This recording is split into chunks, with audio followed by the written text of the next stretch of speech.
Alright, welcome guys to another Blender live stream. I'm your host Morgan Ozpin, and today we're going to be continuing with the grease pencil animation stream. I guess if you've been on this, if you've been like a regular visitor in this channel, you probably know what it's all about. We're gonna make a wrestling fight animation, and this will probably span multiple parts in this channel. And I'm hoping that I'll be done with this freaking animation by the time the new year starts. So yeah, and as always, I'm not using my VTuber software right now because it's there's freaking so many things happening right now on my computer. So I'm trying to just minimize the amount of tasks that my CPU needs to cover by just turning off some apps that I use while streaming. So anyway, let's just jump into it, guys. There's really nothing else I have to say here on the stream that I haven't really said before. So I think last time I done this, I was making another scene in this stream, wherein I have someone animated, when I have a wrestler being animated, wherein he is sort of being moved from one point to the next because he was just suddenly knocked out. Well, in this stream, I've already made that scene already. I've colored it and outlined everything. And now we're on to the next scene, wherein I'm actually going to animate this guy making a frog splash, which I think I've teased like 2 streams before, but it's only now that I'm actually going to be doing it, because I didn't expect for this to be a multi-part scene of someone trying to go from being knocked out by a headbutt to actually, you know, performing the frog splash that I want him to do. So, before we do that, I'm going to first animate this guy doing a spear towards the corner here.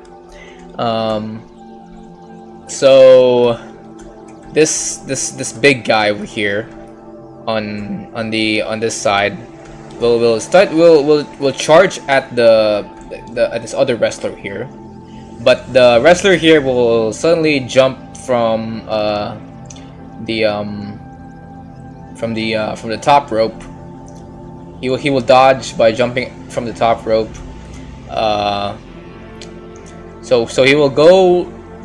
He will leap towards the other side of the rope, then jump towards the top rope, then perform, I think, a frog splash towards this guy.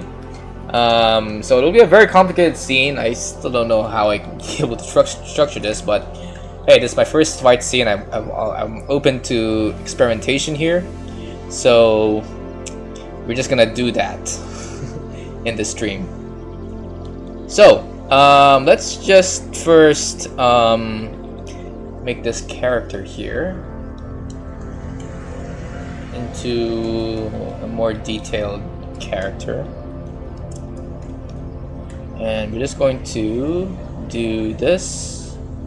I guess I also need to do this as well.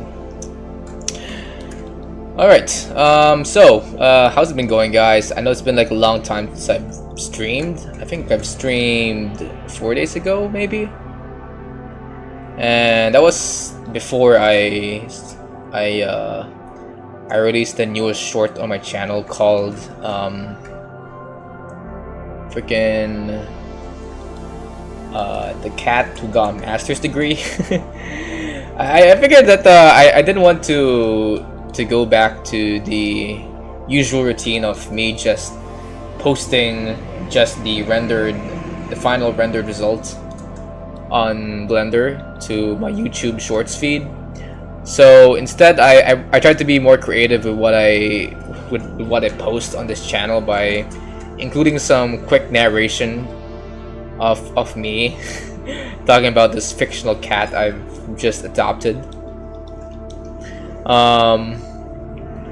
Which isn't really actually that far away from real life, actually, because back in my old house, we actually had a cat with us for the longest time, but we didn't adopt him from somewhere. It was actually just a stray cat that decided to just, you know, live in my freaking parents' house for the longest time. And, you know, we just decided that, you know, this cat is probably not doing any harm. We can just let him stay around, and we just gave her, you know, a bunch of food to gave the cat some of our leftover food, so that, you know, she can you know, survive. So yeah, I guess that's the sort of basis of my story. But really though, the reason why I think I made that story, that little short narration, was because I've been hearing a lot of things about people being frustrated with the outcome of their jobs, despite having so many years of experience, you know, in college, and then, you know, in some cases maybe graduate school, yet they're still not being paid enough to do the things that they want to do. Hence why they're, you know, sort of complaining on social media and stuff. And you know, that hasn't happened to me yet, because, you know, I'm still in college, so I still haven't experienced what it's like to work 24 hours a day, just, you know, giving it your all, and only being paid like a fraction of your efforts. But it's you know, it got me a little bit worried sometimes, like the fact that you're going to be spending a lot of your time in college just to be paid like a minimum amount, a minimum wage, I mean. That doesn't seem to compensate for all the effort you've done and the experience you've written in your resume. But yeah, that gets me scared sometimes. But the fact that not really all people get good compensation for their jobs. Well, good news, I made a Minecraft server.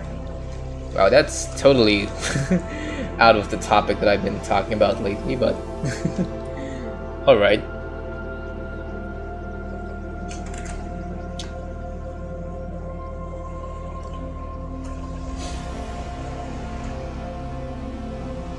So well, I never really experienced the what's like, you know, having a 9-to-5 job. I do sometimes like catch glimpses of it through my mom, because my mom is she's a workaholic. Just to be honest with you guys, she works not really 9 to 5, but more so like 12 to 9 job. It's technically just the same amount of hours, but just shifted in a different way.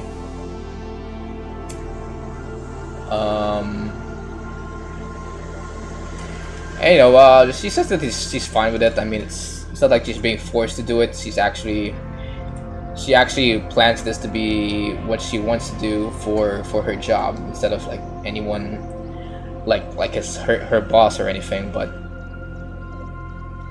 you know, it got me like a little bit worried, because the reason why she's doing this is because she can't really, you know, she won't be able to like afford a lot of things if she were to, you know, to work any less than what she is currently working right now. And And while she, while she still like enjoys her job because it's been her dream to be a dentist and stuff. I just got here. Yeah, I know. It's like you just got here. I know. Well, it's her dream job to be a dentist and all. I'm sort of like a little bit worried of her overall health, because I don't think it's healthy for people to be working that much, especially if you're at the age of my mom, who is, I think, in her mid-40s.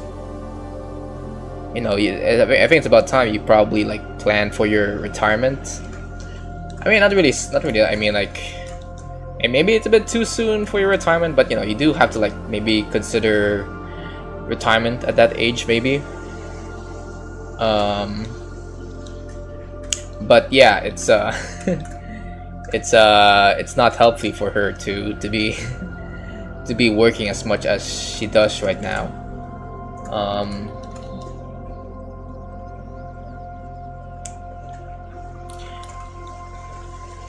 But if she enjoys it, I guess that's.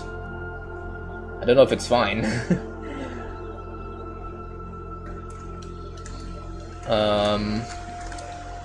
I mean, yeah, you can enjoy your job all you want, but if you're pushing your body to the limit, you might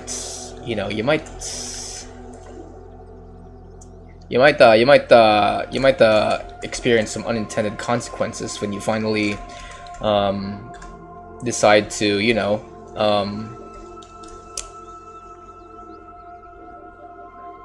to actually think about your health and stuff.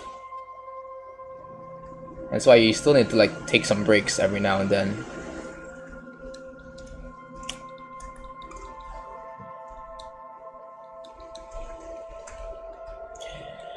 Oof. And by the way, these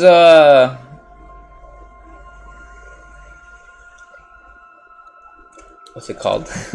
what am I about to say? These class suspensions that's been happening in my country lately has been really got me thinking lately, because when the news broke out that so just to give you guys a backstory, there's currently a heavy rain happening right now in the Philippines. I think they call this the storm Enteng.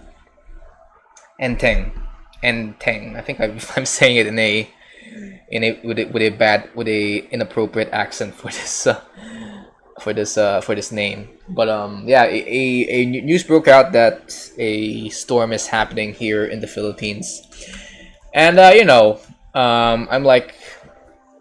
heard the news that we are going to be suspending classes for the next couple of for today. And I'm like, okay, sure, we can. That's fine. That's understandable. I mean, if you're going to be, you don't want your kid to be traveling through floods and stuff if a storm is going to be happening. So, yeah, it's of course it's appropriate action to freaking suspend classes for this for now. But then I looked through my class's GC, and I noticed that my classmates are sort of celebrating the fact that, or not really celebrating, but this is before the news broke out that there will be a countrywide class suspension with our freaking stuff. And I noticed that they were sort of wishing that classes would how to say this, would stop happening and all. Like they're praying that classes will will be suspended. And I'm like, this isn't really the first time I've experienced this, because you know, this is now already like my second course that I'm taking in college, and right now I've experienced both being a regular and irregular student. So I've been through multiple sections. I've met multiple classmates, each that have their own little GC that they use to communicate with others. And I noticed like a trend that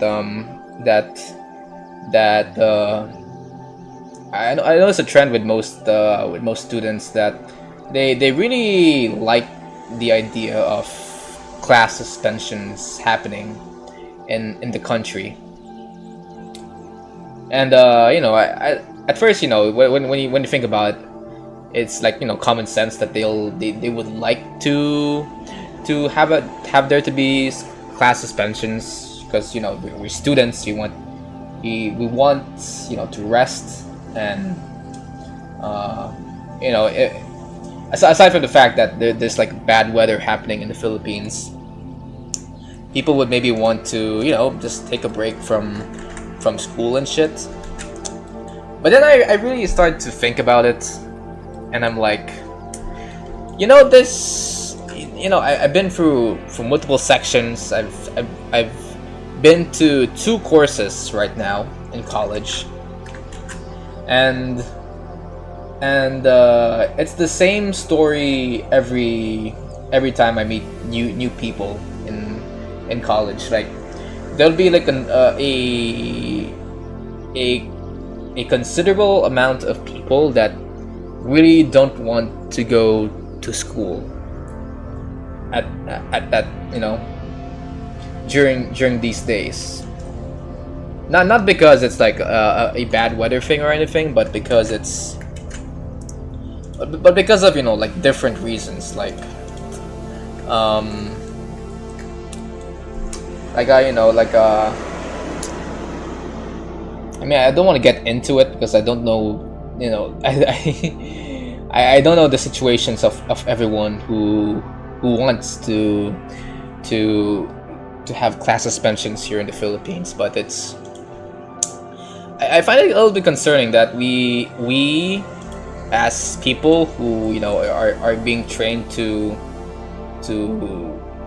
get a job here in the Philippines, would rather want to stay indoors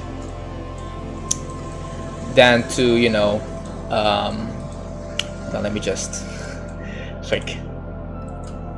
I'm doing all this commentary, but I'm sort of losing focus on the fact that I need to get this wrestler to move.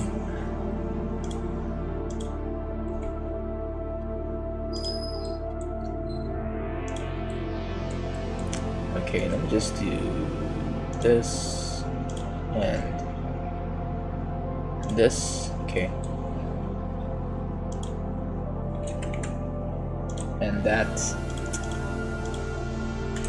Hey, what was it saying? Oh yeah, I'm finding it very concerning that that we're at a point wherein we're in this like a normal amount of people wishing that classes would get suspended. And while I can like blame, well, it's maybe like easy to blame like the students for you know, wishing for classes to be suspended because, you know, maybe they're just lazy or something. It really made me consider maybe the opposite reason as to why we want classes to be suspended. Or, you know, like, this is maybe like a hypothesis of mine because I don't really have that much research with this idea. But I think that the reason why we want class suspensions, this is just my hypothesis, by the way. So, but the reason why I think we want class suspensions to happen is because I don't think I don't think the schools in the Philippines is doing a really good job getting people interested in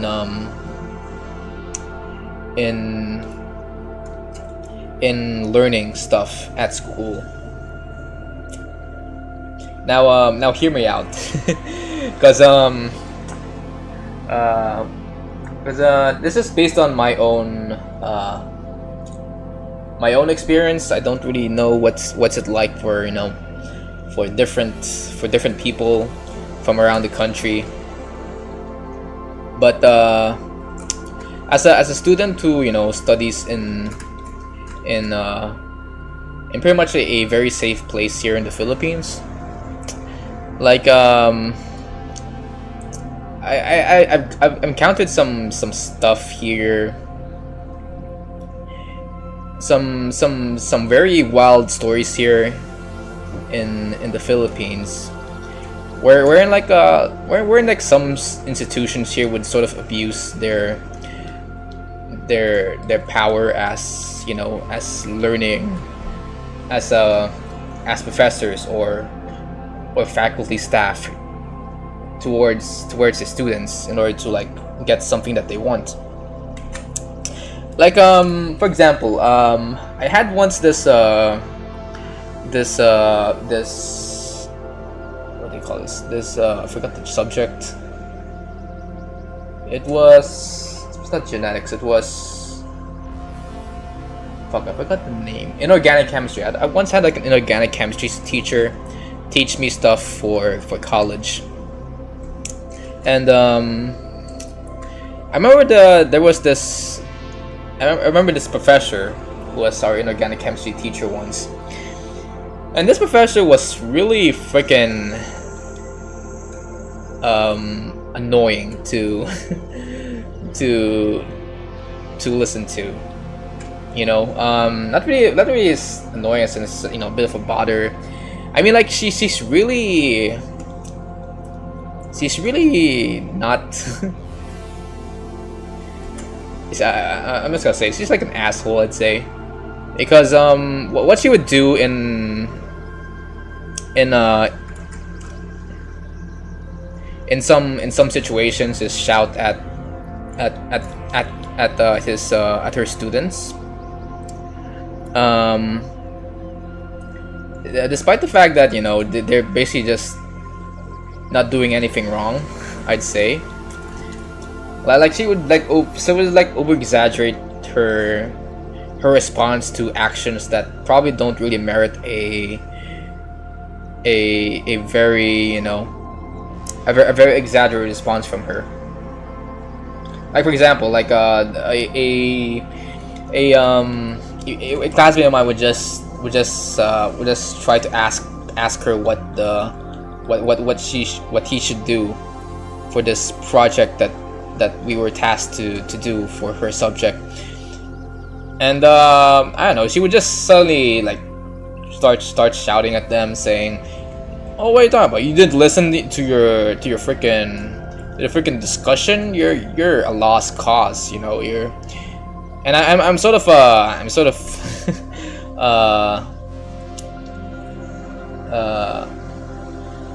minimizing the actual response to her response, because it's actually much more violent than that, and I don't want to like shout some stuff in the middle of my room here or anything.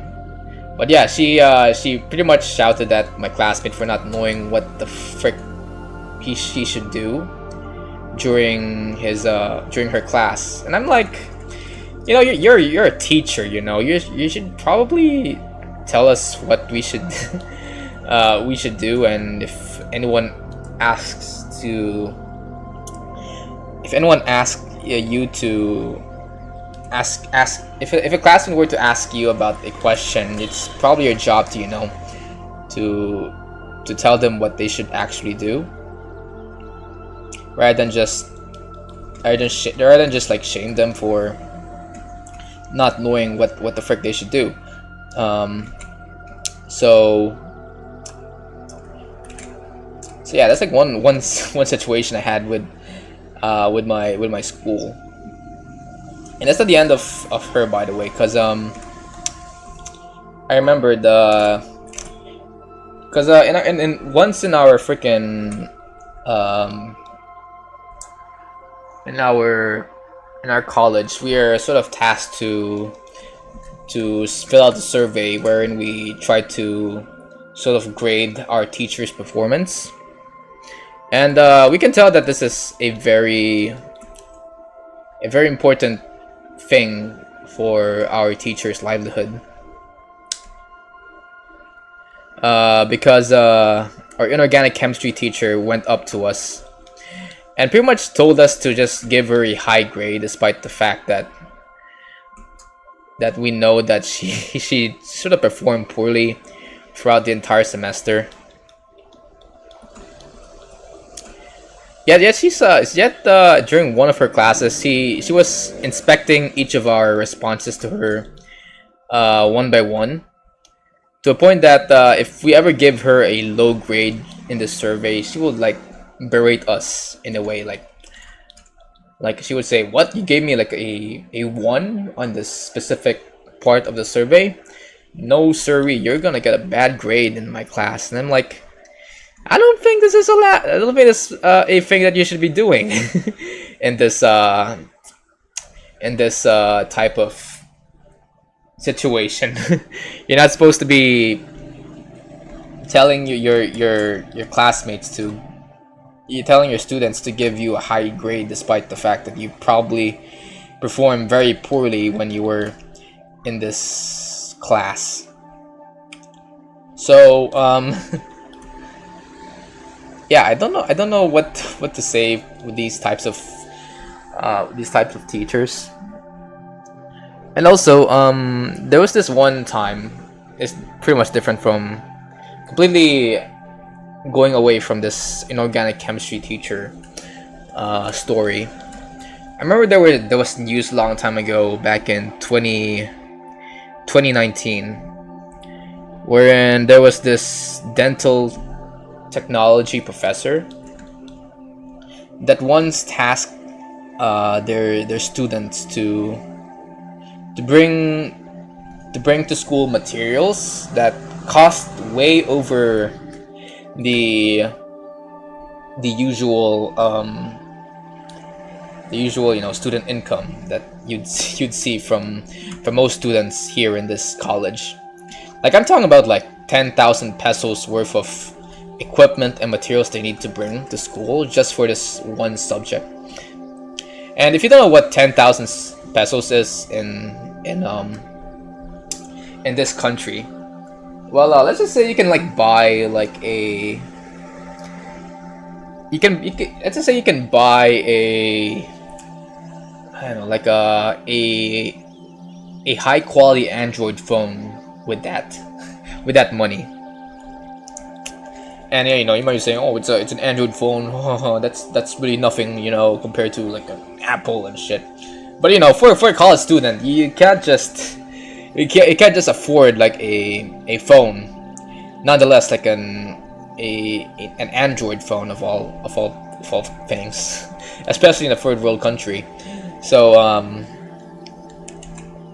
I'm like, yeah, this is pretty much bullshit. The fact that you're requiring your students to fork over 10,000 pesos just to buy some stuff that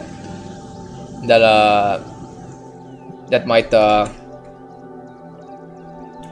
for this one subject.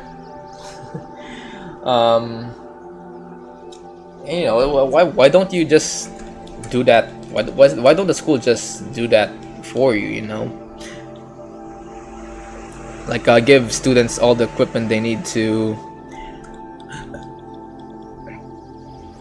learn in your institution, because I've seen what the tuition fee is for this specific college, and I know that you can maybe spend some of that, use some of those tuition fee funds to maybe buy your students some actual stuff for their learning and stuff. But again, that's like my opinion as to why we don't really want, why students right now don't really want to go to school. Again, I'm still open to the idea that maybe students don't want to go to school because maybe purely because of bad weather. But you know, I've been through multiple sections, and most of the time the reasons why students don't want to go to school is because they don't like the environment that's being the school environment that they're in, that really like abuses their their limits as you know, as a student in university.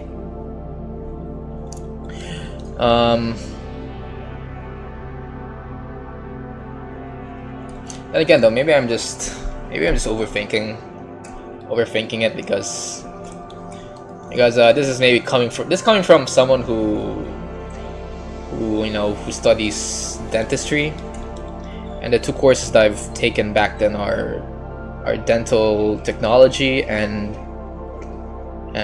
dentistry, Doctor of Dental Medicine. So like the two courses I've taken back then,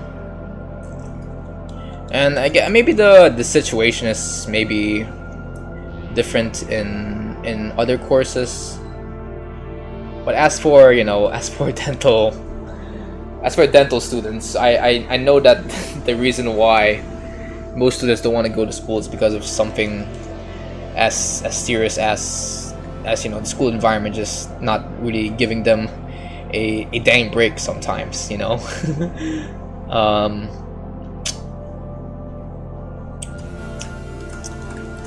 So yeah.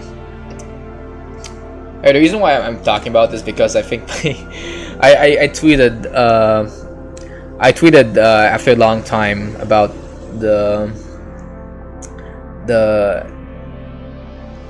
I recently reused my Twitter account after so many years, and the first thing I tweeted was this sort of shower thought that I have in my mind, when I said, "Yo, are you guys concerned that there's an abnormal amount of people that really wish for there to be class suspensions for reasons other than the fact that, you know, we're experiencing bad weather right now?" And this one person came up to me and he said, "Hey, I know you mean the I know what you're saying, but what's your basis towards that sort of assumption?" And the more I think about it, I'm like, oh yeah, I don't really have any legitimate proof that this is really the case in the Philippines, aside from my own personal experience. But yeah, it's I still think that there needs to be some study towards this about why we really crave a class suspension sometimes, for other reasons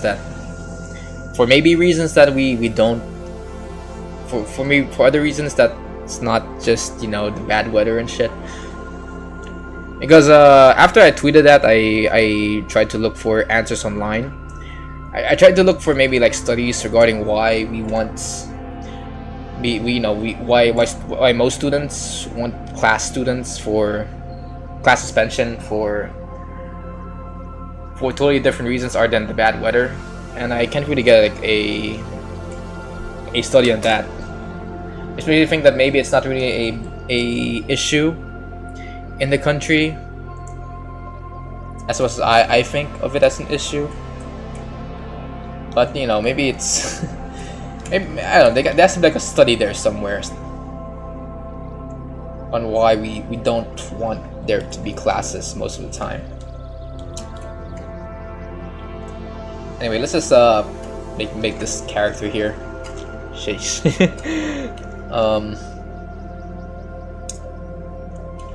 Been talking out of my ass for the longest time here.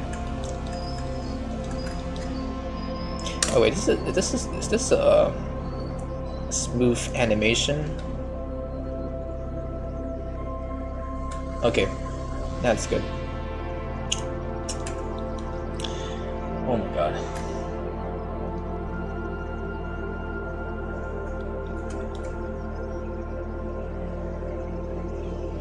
How about in your guys' country? Do you for my overseas viewers out there,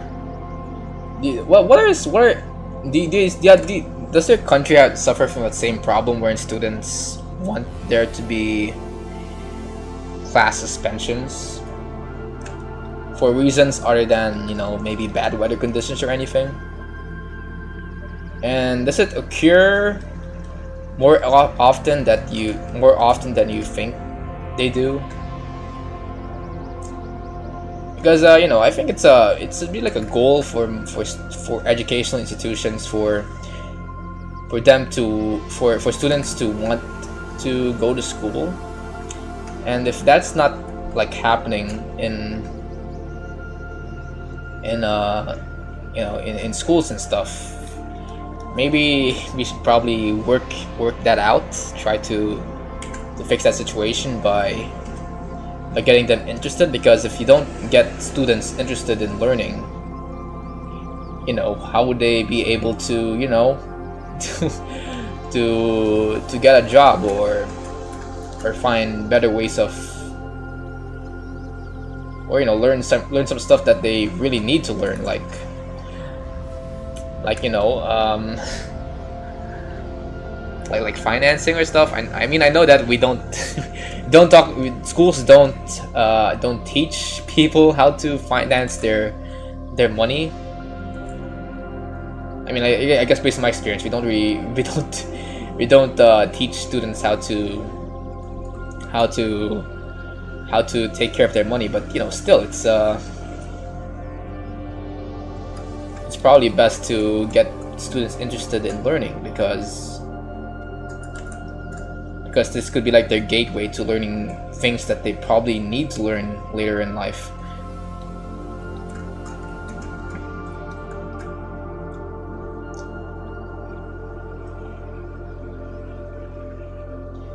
Like, I think I wouldn't be able to be, you know, in the point that I am at in dentistry if it wasn't for you know, my science teacher getting me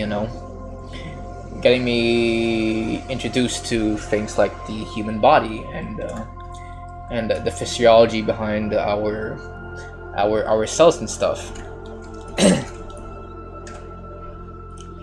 So it's, you know, probably best if we find a way to get students to be interested in school. And all. But that's just my opinion or at least my observation on what's the current state of students right now.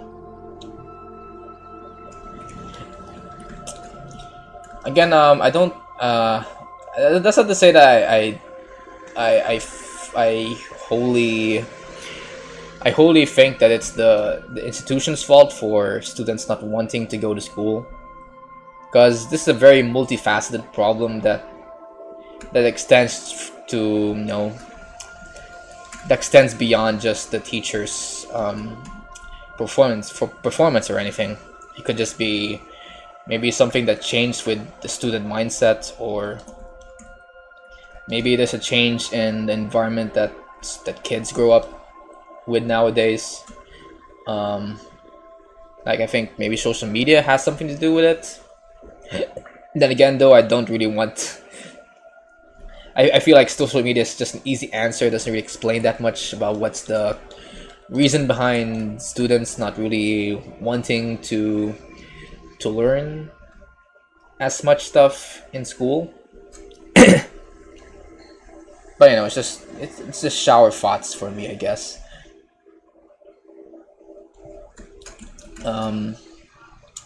Anyway, wrestling, guys. We now covered the no classes part of my title of the stream. I guess we can now talk about wrestling in the stream. My God, I apologize if I'm bringing very very heavy topics here in my streams lately. I just think that we should probably talk more about the current state of the Philippines right now.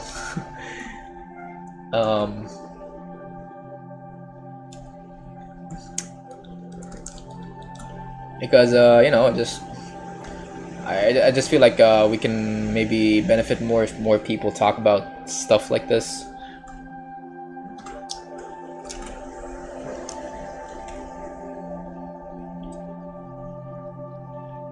Anyway, wrestling, guys.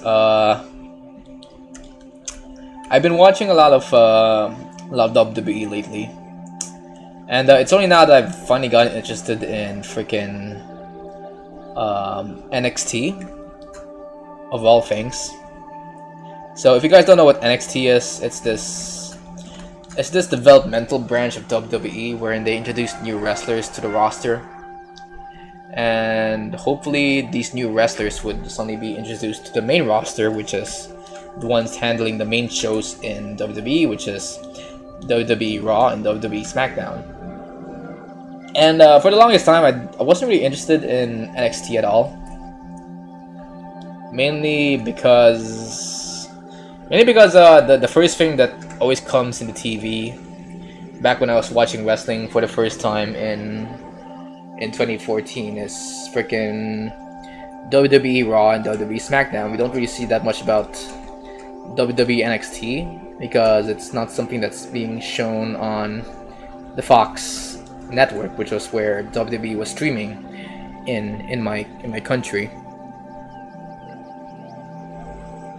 And for the times when WWE NXT was recommended to me on YouTube, most of the time my reaction to these wrestlers are like, who are these wrestlers? I don't know who these wrestlers is. I don't really care for these wrestlers.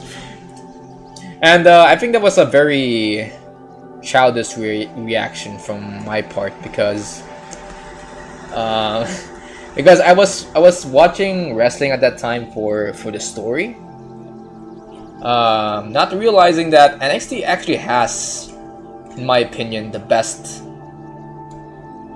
fights out of the three main shows there right now in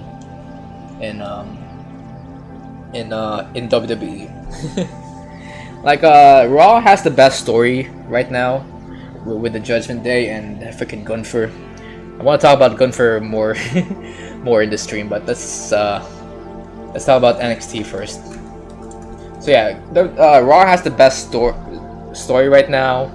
SmackDown has I don't know, this SmackDown's like the mid show right now, but it does have the main story that the WWE universe needs to follow, which is the one that has the Universal Championship. I think that's what they call it, or the undisputed WWE champion right now. That's the main story right now, and it's being headlined in WWE SmackDown. But NXT is the one that actually has the best matches in my opinion, because I've recently watched the highlights of the recent NXT pay-per-view, which is WWE NXT No Mercy on the WWE YouTube channel. And my god, I'm forgetting their names, but a match that got me hooked onto NXT was this one starring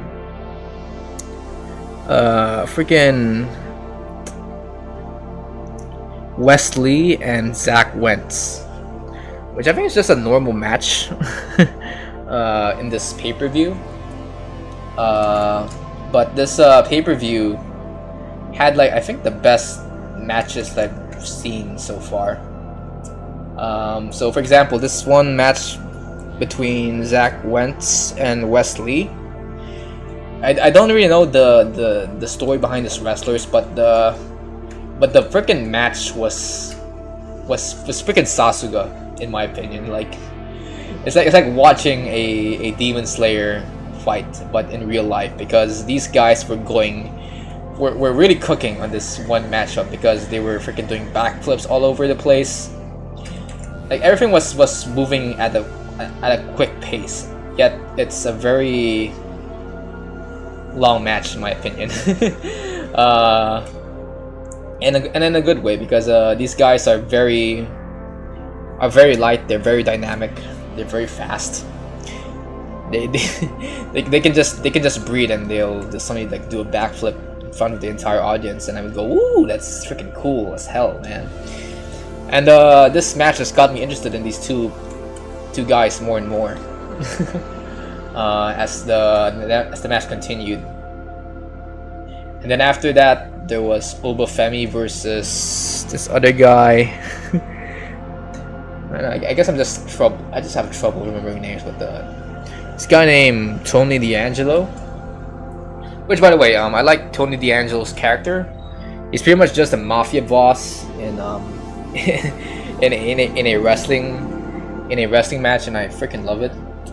I think I once saw a preview, a promo of him against Ilya Dragunov back in a few months ago, and I loved the aura that he had when he, I think he stuffed Ilja at the back of this car, and the promo just gave me Godfather vibes, in my opinion, and I freaking love it.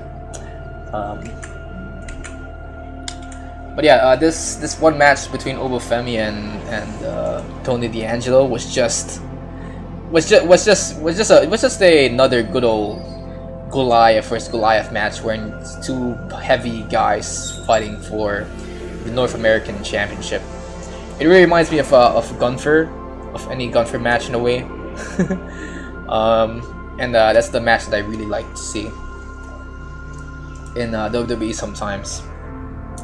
I really like any match starring two heavy people. Which is why I was a big fan of Rusev back in the day, and as well as Gunther right now. I would even like to say that I think No Mercy is the better pay-per-view right now compared to Bash in Berlin, because I feel like Bash in Berlin had but does have some good stories behind it. It also had I think some incredible botches. I feel like the Randy Orton match had a few botches in my opinion. But hey, that's just my opinion.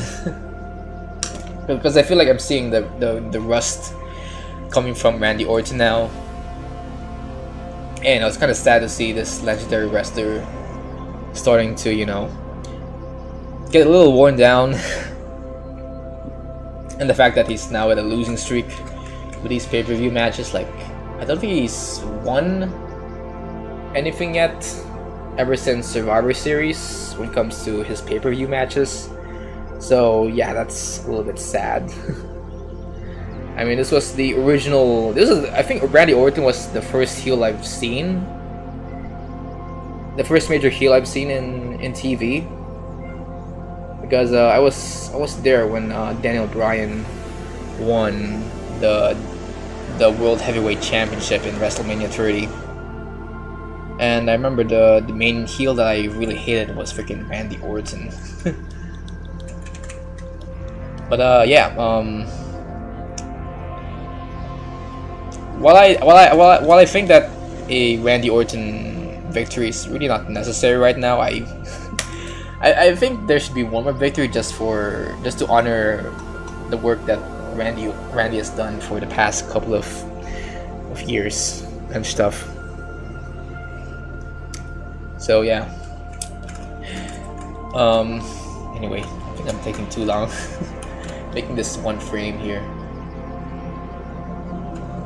So let's just zoom through this. Okay, there we go.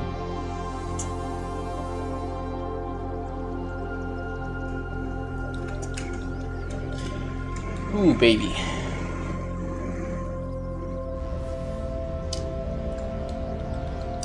speaking of which, I think it's about time I probably start doing another music stream.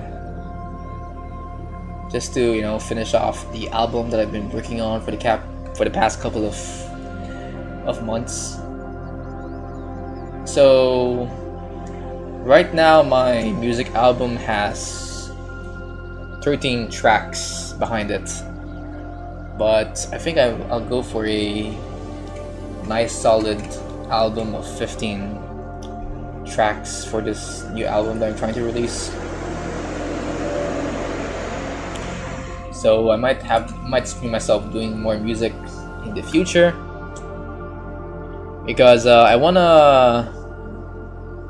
than the fact that I want to finish this album, I do also want to make a video essay again. This time on the subject of music production, which I think you guys will be interested in, because I'm also interested in the art of making music right now. I mean, you guys can tell from the amount of music that's coming out from my second channel.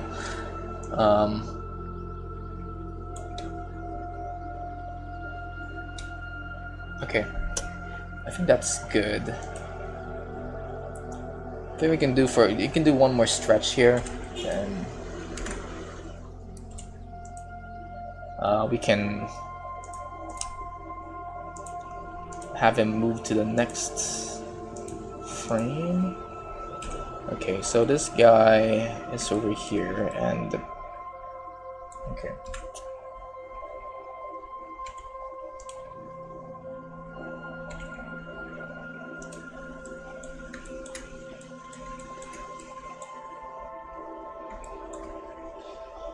Okay.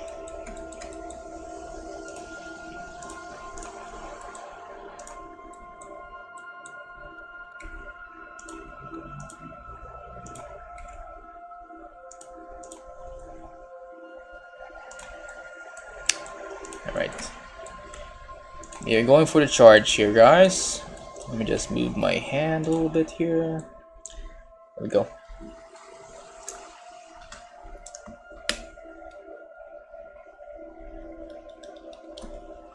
Alright, let me see how this looks.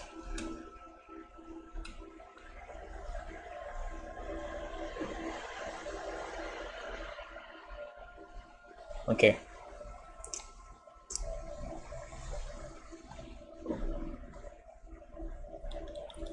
Alright, now let me just make the layers here like that. Wait, did I miss anything from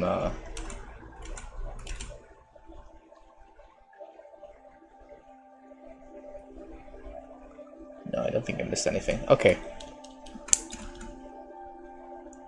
Alright. Oh, and also, what I like about NXT right now is the fact that they're introducing all these TNA wrestlers from this other company. And one wrestler that I actually am so over for right now is this one wrestler named Joe Hendry. And I think I can contribute my credit. What's the right word for what I'm about to say here? I think I can credit my sudden interest with NXT to Joe Hendry right now, because Joe Hendry is just a freaking vibe right now. I think his theme song is really carrying the character for me. Like, if it's not for the theme song of Joe Hendry, I don't really think I would have liked Joe Hendry as a wrestler. But now that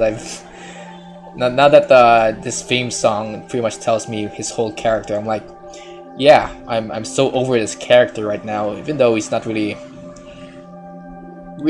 that standoutish when it comes to his in-ring skills. I really like the Joe Hendry character right now in WWE.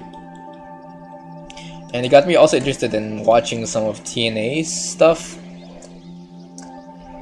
which I don't really care for right now, because I don't know, it's just I've just recently watched a highlight reel of TNA, And the only thing that got me a little bit perked up was the fact that Dolph Ziggler was there in another name, and there was also JBL, which got me a little bit worried for TNA a bit, because they're sort of basing their identity off of past wrestlers from WWE, and I don't really think that's gonna be a very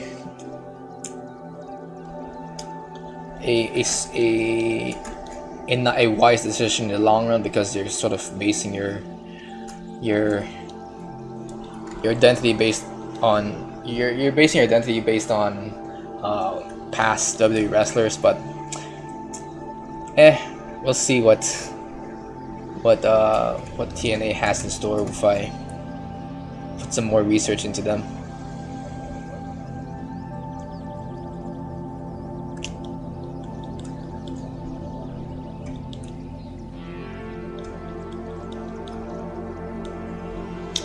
Okay, so let me go ahead. What is that? Is that like foot?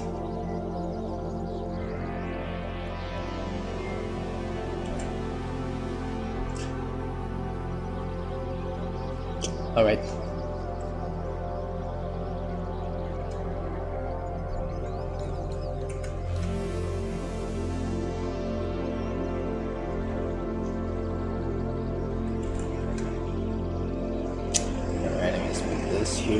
This here.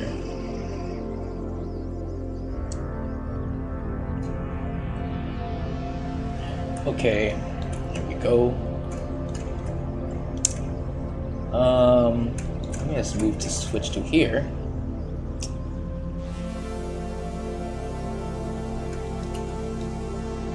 Make a line over here. Oh my god.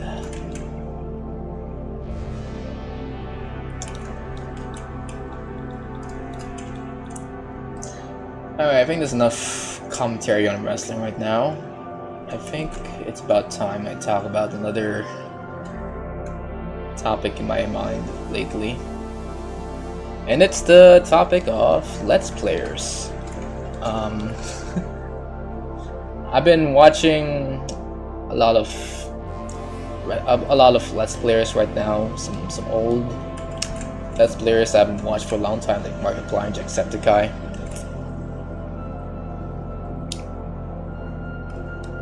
And it really got me nostalgic with the past. Hold on, let me just make this thing here.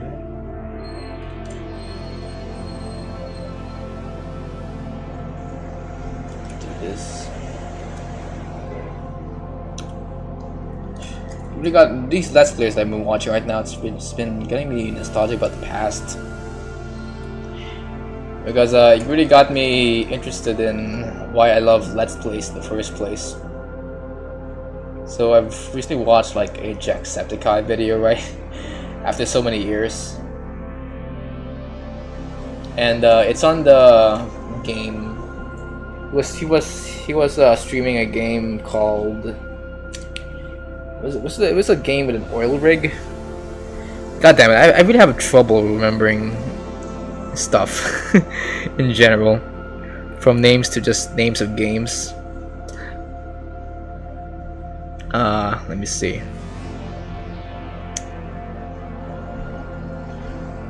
Yeah, I recently watched a video of him called Still Wakes the Deep, wherein he plays a game called Still Wakes the Deep. And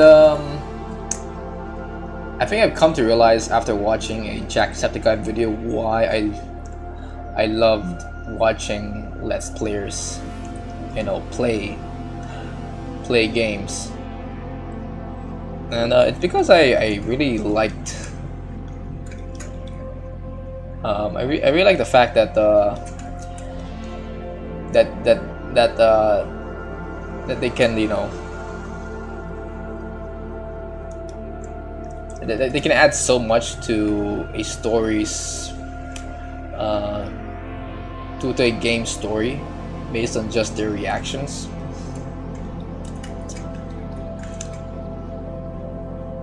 Let me just focus on this one character here. Oh my god. I think I've already talked about this subject before in the subject of Let's Players. You see, guys, here's the thing. I'm I'm starting to notice that I'm losing focus on a lot of things that I need to focus on right now. From what I want to talk about in my live streams to just, you know, studying in general. Like, I would catch myself just losing focus on things that I should probably focus on. And I finally decided that I think this is a problem that I need to fix. So I looked at some videos on YouTube and how I can improve on my focus on stuff. And I found this video by Answer in Progress called I fixed my focus, I think it was called. And she goes over how she was able to you know, get stuff done by just improving her focus. And the way she did it was actually very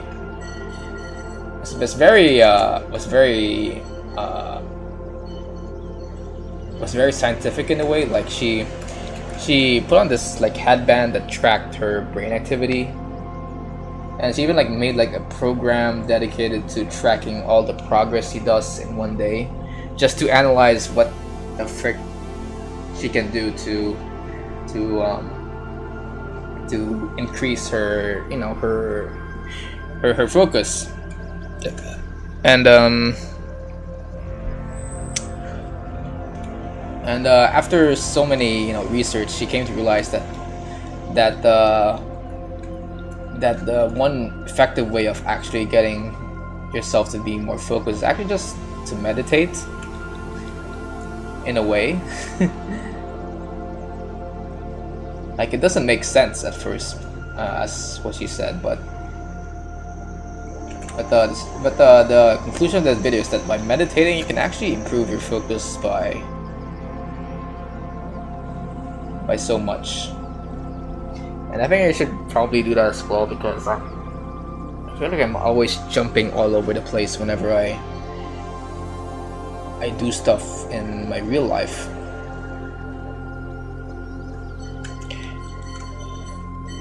Because there was this one time wherein I was like washing clothes in my washing machine, and the routine that I usually need to do when I wash clothes is that I should put this hose that is draining all the water inside the washing machine. I should put this hose at a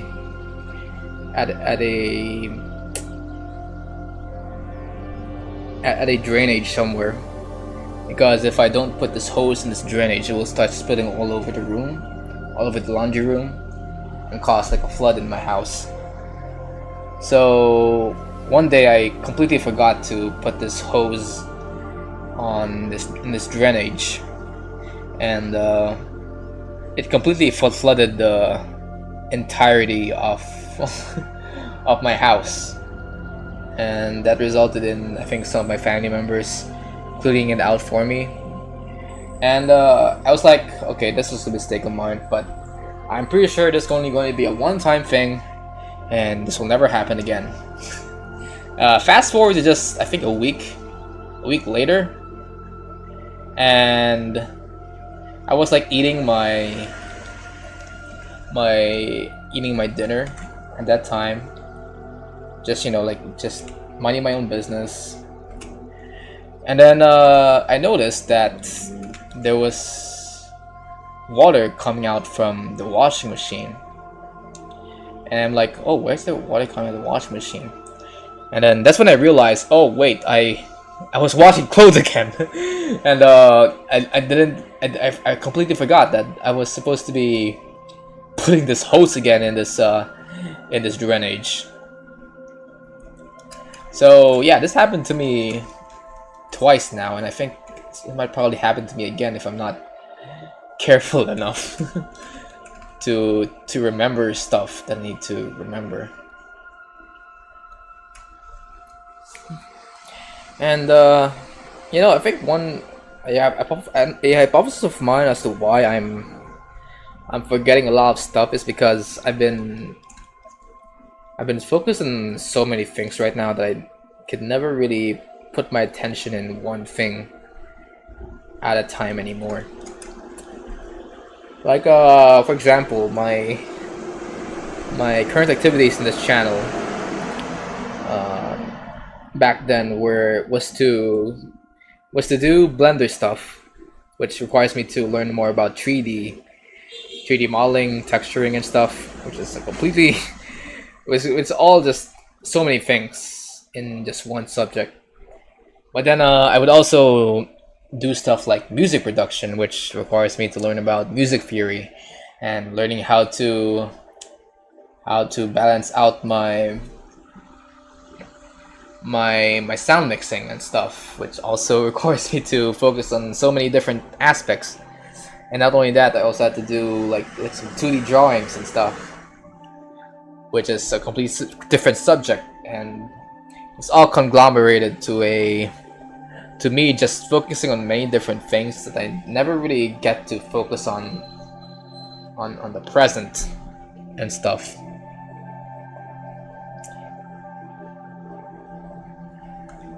And I think that's really harmful for me to do now that I'm thinking about it.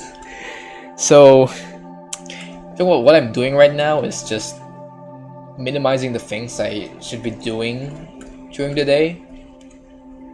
Which is why I'm not really doing any coding streams right now.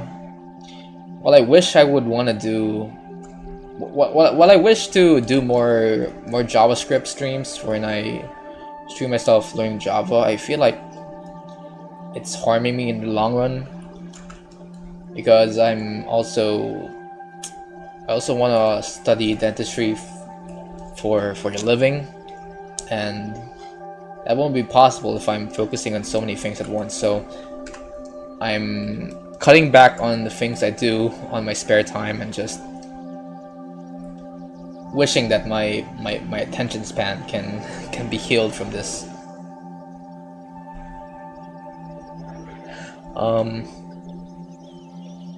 Yeah, that's my commentary for today. Apologize if my commentary is all over the place. I think it's a problem of mine right now. I just cannot talk sometimes.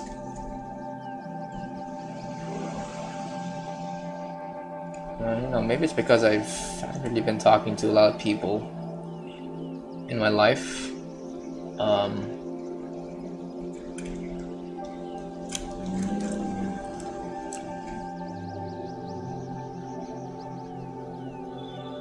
I'm finding it really hard now to talk to people in general.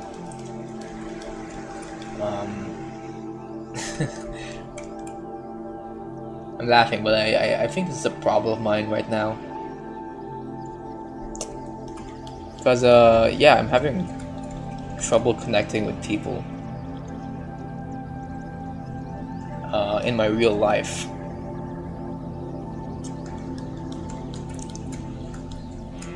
It's like the same way that Bocce is having trouble connecting with people in real life.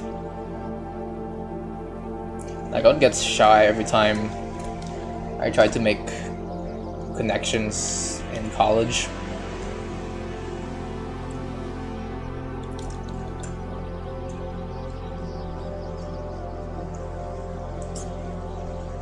And at first I thought, maybe it's because I'm just shy. And then that's. And again, though, I sometimes, you know, I also try to reach out to people sometimes, but every time I make a connection with someone, I notice that I don't really, you know, I don't really have connections that stay for a very long time.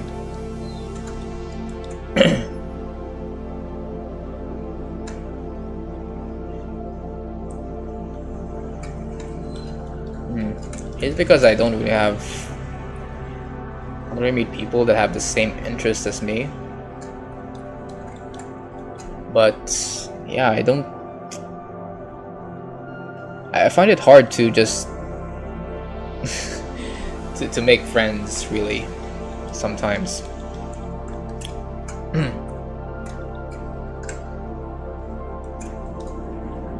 Making friends is hard. Because maybe the reason why I'm having hard, it's hard for me to make. Maybe it's hard. Fuck. Oh my god, my commentary's all over the place right now again.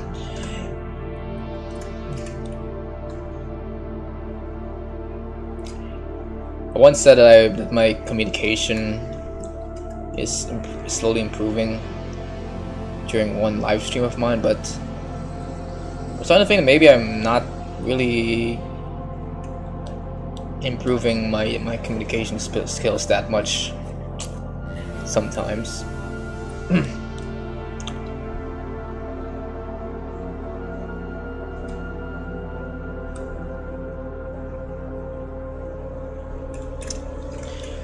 Okay.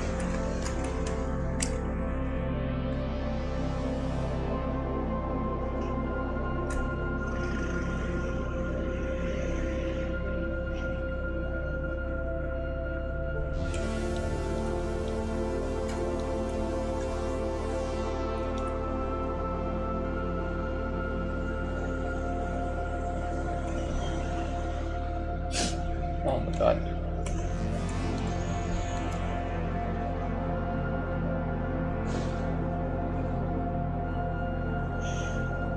Whew.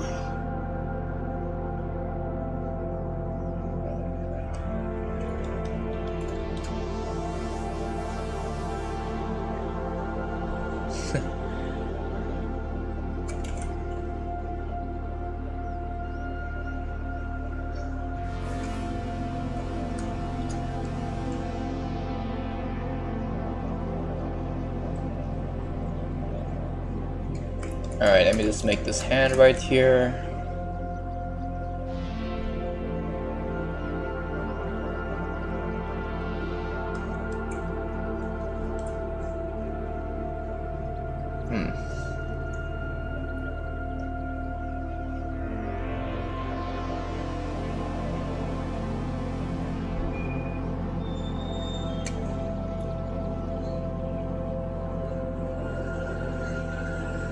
Okay.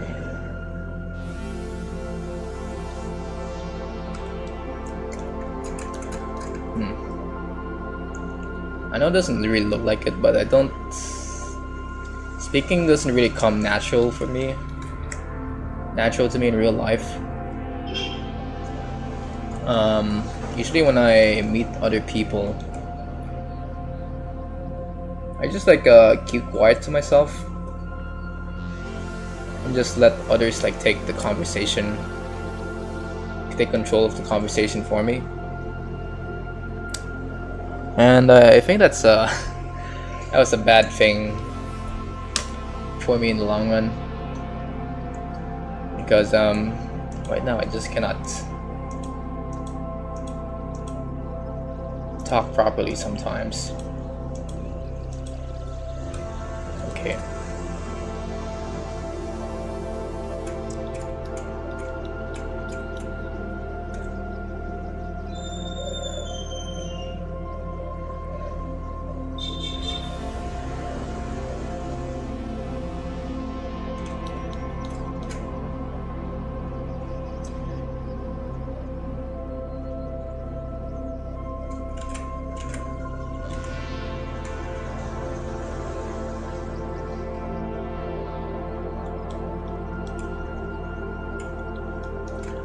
Alright, let me just make the pattern of this character's head.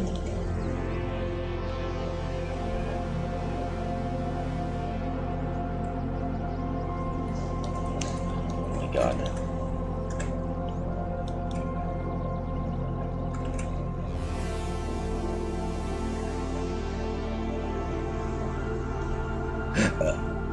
Okay.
Alright, let me just make this for here.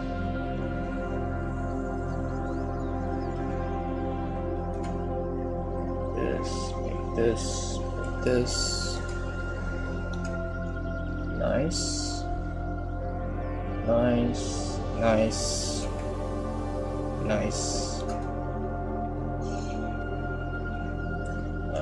Wait.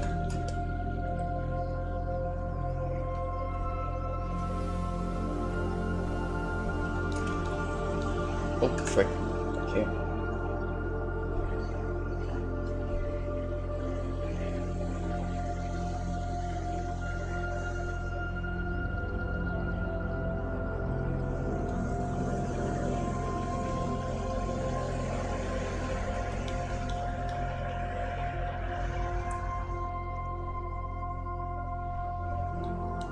Okay. Let me see how this looks. Okay, pretty good.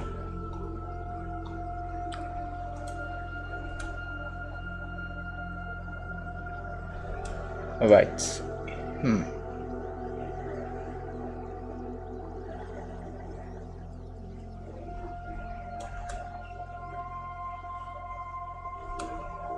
Okay. That's going for the charge, so let's do one more pose here.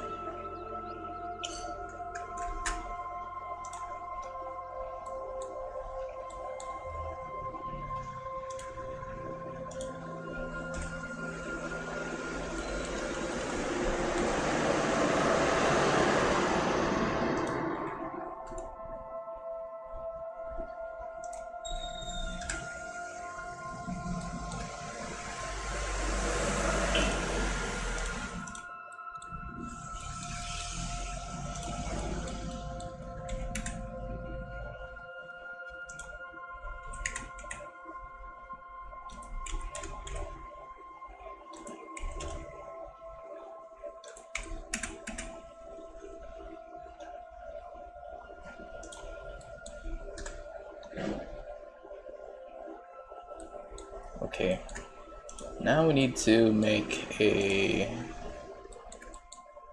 have his frame move this way, this one move this way,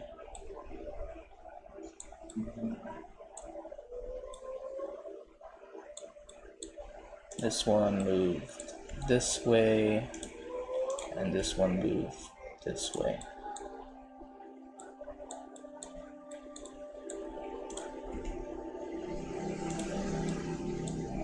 Okay. That should do it.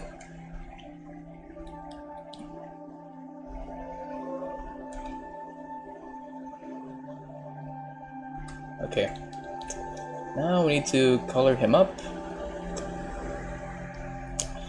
The reason why I can't talk today is because I'm doing more work here trying to figure out all the frames for this one character.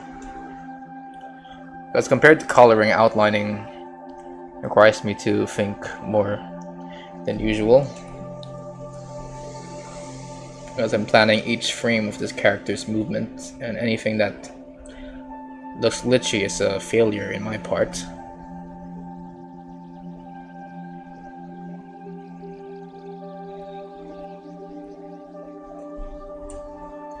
Okay. Got this. You know, when it comes to grease pencil animation, I think I've completely abandoned the whole pose-to-pose animation method of animating characters because if you're using 3D models, I think it's much easier to use 3D to use straight ahead if you're not that worried on the whole look of a character being smudged in some parts. Because I really dig the dirty aesthetic of grease pencil so far.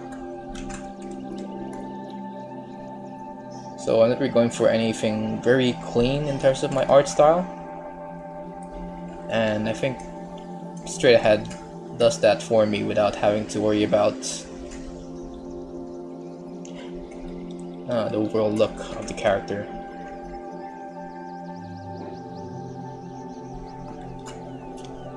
Okay, so we got this.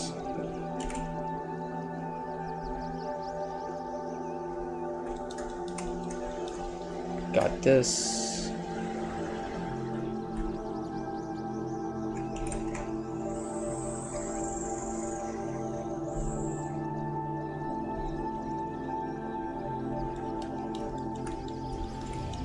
Alright, let's do the same thing here.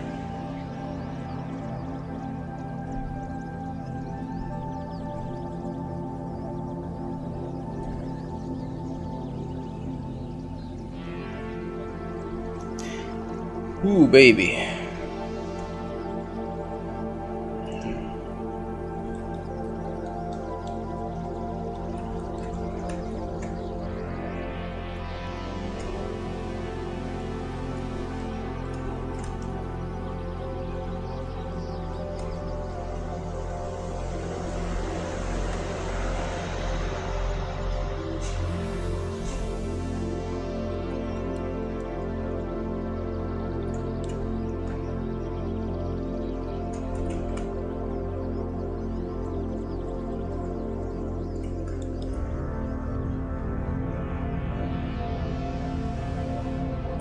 So if you guys are just recently tuning into the stream, what I made so far is made this guy breathe. Then we're going for a sphere now. You know, I find it much easier to animate this guy compared to this guy because this guy right here has more detail than this cowboy wrestler standing in the corner here. I feel like I should have maybe deleted some patterns when it comes to this wrestler here,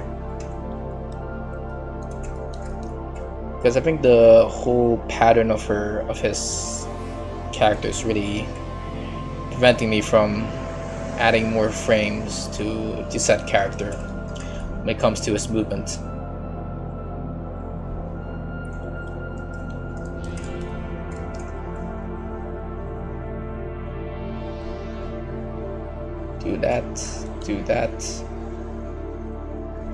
Do that.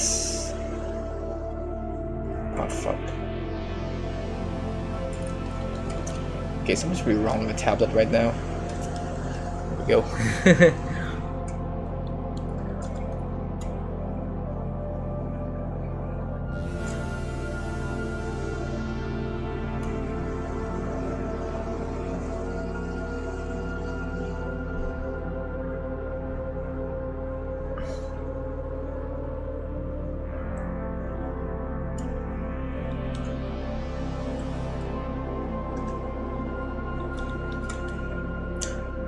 Okay, here we go.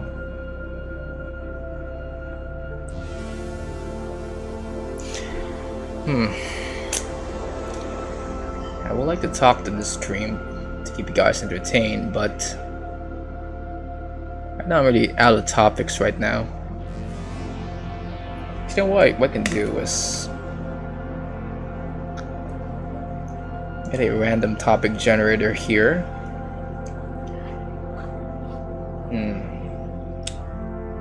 I'm gonna pull up a random topic generator out of Mozilla here.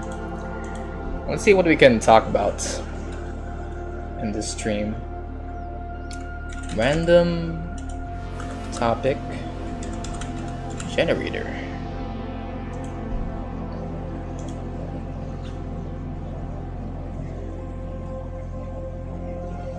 Alright, let's see. Okay.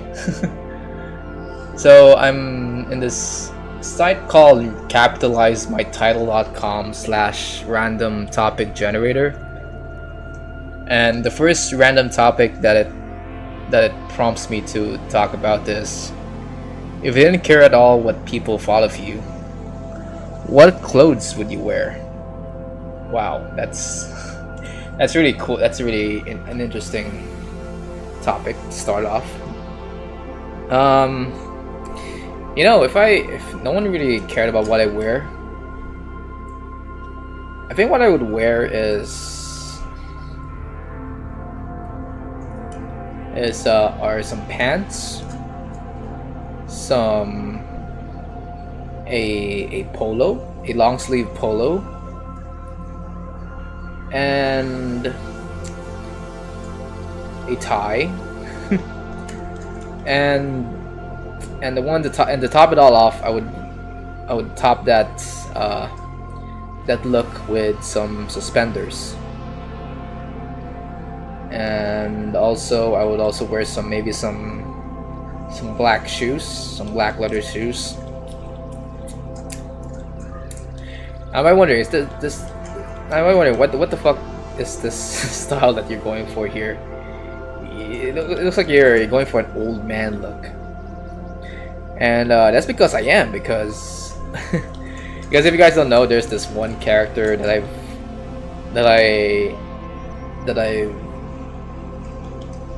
I've seen in the Pokemon franchise. His name was, I think, Draco. Hold on, he's like the 7th or 8th gym leader of Black and White, of Pokemon Black and White. If you guys search up the 8th or 7th gym leader for Pokemon Black and White, there's this one character that has a very unique style to him. Black and White's last gym leader, Drayden. Yeah, Drayden has this look to him that I really like. If you search up Drayden Pokemon, you would get pictures of this old man wearing suspenders, gloves, and really is a really good look to him that I really dig.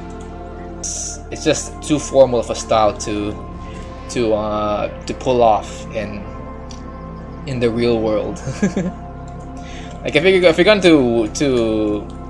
I a 23-year-old would pull out that style to a party, they would think I'm too much of a boomer or something.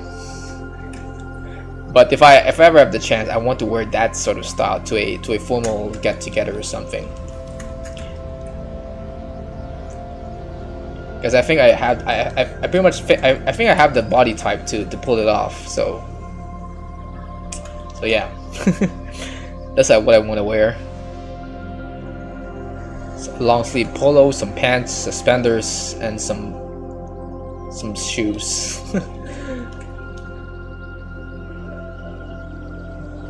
Would be comfortable to wear? Maybe not.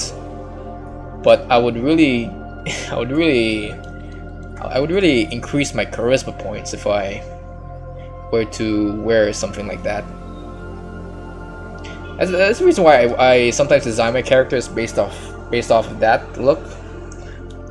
Like if you like I once made like a VTuber called a VTuber model called Candlewick Jackson, and his entire style is just based around Drayden's entire look in Pokemon Black and White, which I really dig. And I don't think I was able to pull the same Riz as Drayden when I was making the character, but still, I really love Drayden's character design in general. Anyway, let's go for the random topic generator one more time. You can also sort the topics it generates based on the context. You can make topics for anyone, for business, for couples, for family, for essays. I want to see what sort of topics would this generator generate if I have it set to business. What's the most exciting thing about your team? Oh yeah, this is definitely like something you would ask in like a team building retreat or something. Let's see. Oh, here's another one. What do you do to get rid of stress? What do I do to get rid of stress?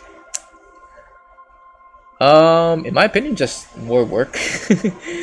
Not really work as in more stressful work, but work I would actually want to do. Like, I think what I'm doing right now is really a stress reliever in my opinion, because this is a hobby I want to do for in the quiet times of my life. And I also want to, you know, aside from making 3D stuff, I would also make music stuff. I think you guys get the idea. I if I'm gonna de-stress myself, I would just make stuff for my channel and stuff. There's really nothing special to it. That's just stuff the way I work, I guess.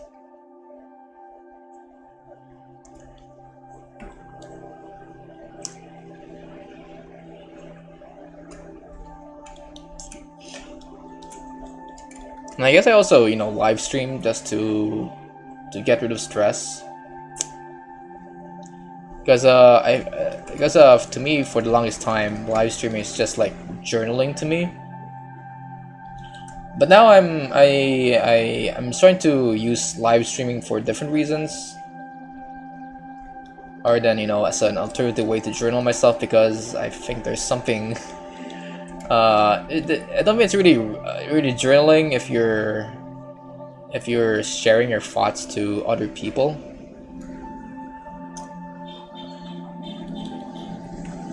So I'm probably just using live stream to just interact with people I don't really meet that often. And that's completely different from journaling, because in journaling you really do share your deepest, darkest secrets and thoughts to yourself. It's not something I would want to do in a live stream. I mean, sometimes I do caught myself doing that, but I try not to do that anymore, because it's because, you know, I don't think you need to talk about everything about your life in a live stream.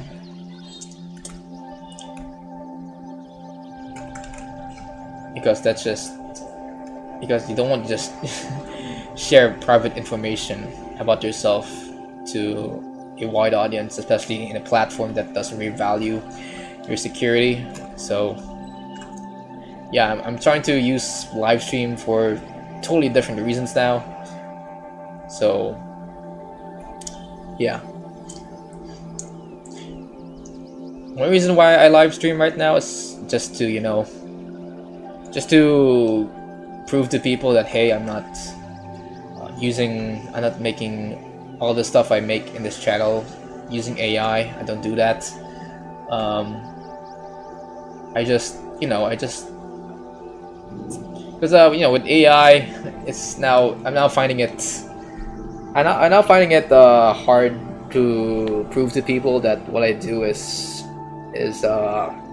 completely made by my own hands. So to mitigate that problem, I usually just live stream myself making stuff on the internet, which I think is fun in a way. At least entertaining in a way, because it's kind of like watching those 100 days videos, 100 days Minecraft videos on YouTube. Just, you know, like seeing someone make something from start to finish and thinking, hey, if this guy can do it, maybe I can do it as well. But, you know, in a completely different context. Instead of Minecraft, it's just me making stuff in Blender. You know, I just really appreciate when I find videos on YouTube that showcase someone making something from start to finish. It really brings me hope that people are still here to create stuff in YouTube and not just react to stuff. You know. In fact, I really love Dr. Garuda. He's I think a clay sculptor here in YouTube. And I really loved his videos where he was pretty much just making some JoJo characters using clay. Like I really loved those videos of him. I saw some random as well as videos of random people just making some NPR shaders on YouTube. And of course, Jan Sculpts. Jan Sculpts is just the GOAT when it comes to sculpting videos on YouTube. Remember him doing like a Miles Morales speed sculpt back then. And right now he's, I think, focusing on making original characters. Like for the longest time, I think Jan Sculpts was making fan works for his YouTube audience, but now I think he really wants to make some stuff that are original and stuff, which I kind of appreciate about him. Not to say that I don't like fan works. I think there's something. There's still some creativity going around when it comes to making fan art of already existing property, but there's something completely different about seeing someone make something from scratch.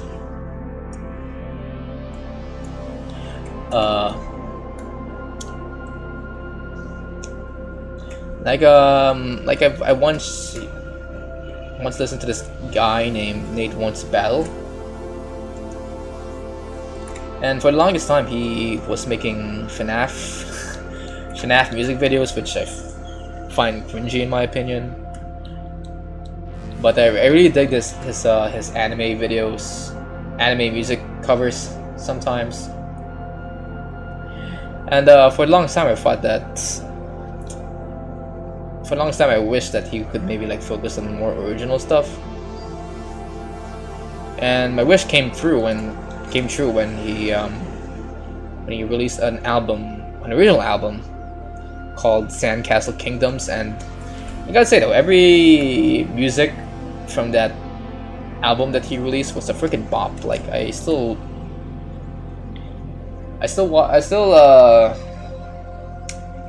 listen to Stop and Rewind every now and then, as well as Sandcastle. Was this? I forgot the other name of the other song that got me interested in his work, but it's in Sandcastle's Kingdoms, his album.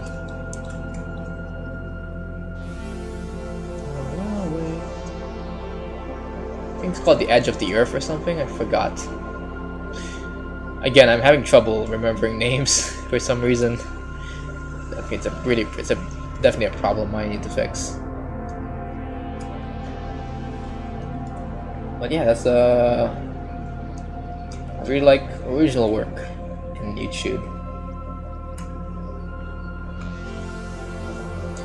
Anyway, let's go back to the random topic generator. Let's see what else we can talk about. Do you play any sports? Not any sports that I don't really play any Steam sports right now, but as for individual sports, I really love I'm really getting into biking right now, as well as running. I also got into swimming once, but I find it hard to find a pool in this country that doesn't drain my wallet. Like if ever our country ever kept its waters clean, or you know, devalue the price of getting into a pool, I would have maybe swim more often. But right now it's really hard for me to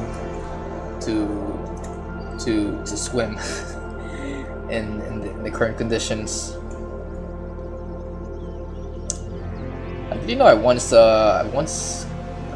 open water once with my brother, but ever since the pandemic, we haven't really been doing that for the longest time.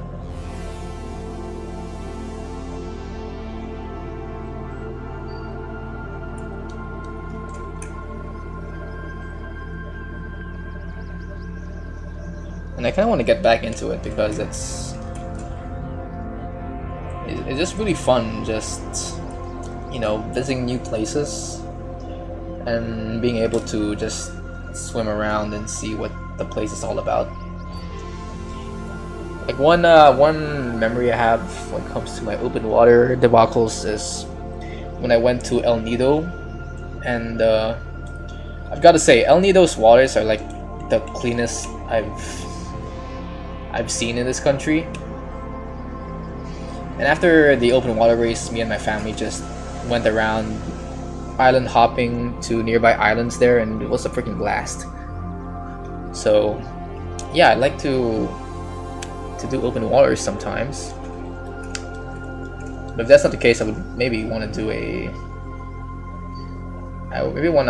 race around, do a run race or bike with some of my relatives.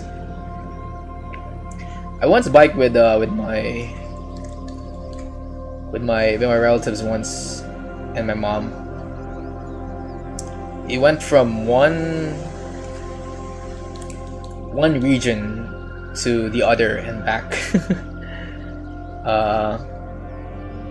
which took like a entire day to do. And while I was tired, while I was thirsty and tired for the majority of that travel, I still remember like having fun doing it, because it's, I don't know, it's just not very often that I visit new places, and that one trip really gave me the chance to visit some very unique places that I haven't been in the Philippines. Like, we went to this church once. This not really I went to a church once, but this specific church we went to was really aesthetic as hell. Like, I feel like someone can make an Instagram story out of it, because this church was just so beautiful. It was lined with palm trees left and right, and outside of it was just what's a town that it isn't really a town, but more so like this place was balancing the city life and the rural life. So this entire town was lined with famous, you know, fast food restaurants and stuff. But then again, it's not really to a point where it looks like a very busy city. It looks more like a rural town. So this town has like the benefits of both a rural town and a large city. it's just really a really good vibe to to visit. So yeah, I really love this town I once visited. And oh, and we also went to this food festival here in the Philippines while I was biking with my family. And like I feel like the food festivals here in the Philippines is just it's just out of this world, I must say.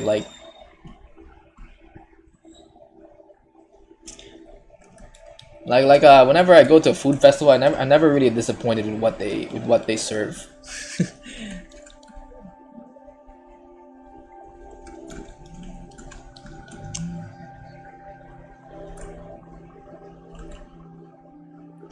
So yeah, that's my answer to the question. All right, next topic. I'm really having a hard time trying to extend the conversations behind these topics here. Wow, this is dang, this is a topic for business. How do you plan to make the world a better place? Yes, that's something we definitely talk about in businesses. I guess maybe there's a thing you'd ask in a job interview, maybe. You don't really talk about how to make the world a better place. More so, how do you make the company a better place? How do you plan to make the world a better place? Like, I feel like we've pretty much encountered this question so many times, but really though, do we ever have a plan to make the world a better place that's tangible and something that we can actually do? Like don't get me wrong, like I know there's some people that really do want to make the world a better place, but for the majority of us, I don't really think we really really ponder this question that much. Because I think, in my opinion, I think we're just a bunch of people that are too focused on our own lives to be caring about what others think. Maybe it's just the pessimist inside me, but I think that's just the way the world works in general. But if I were given this question, I think what I would do to make the world a better place is just, in a way that I would find like the most effective method for me to make the world a better place. I don't know, I think it's just to report on the current state of events. Because I'm not really sure how. I don't really know how to get people involved in a certain situation. But I do know how to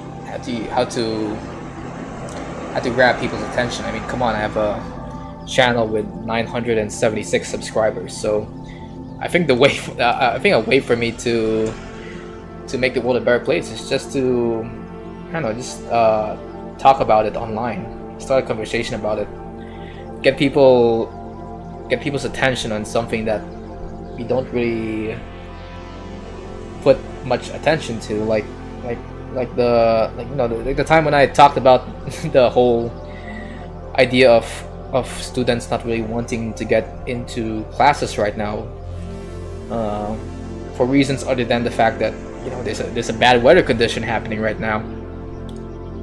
And yeah, I think that's the only way I can make the world a better place, is just talking about it with other people.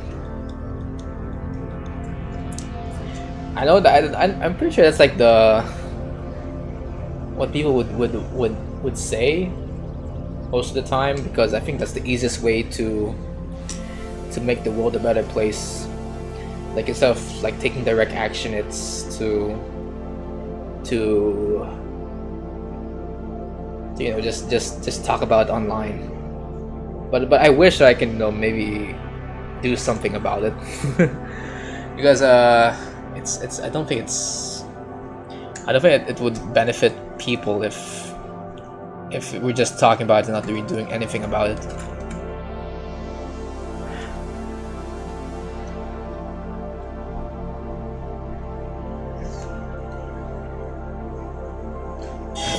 Yeah, but as as a student, I don't really have that much power within me to make the world a better place, or than to to like talk about it.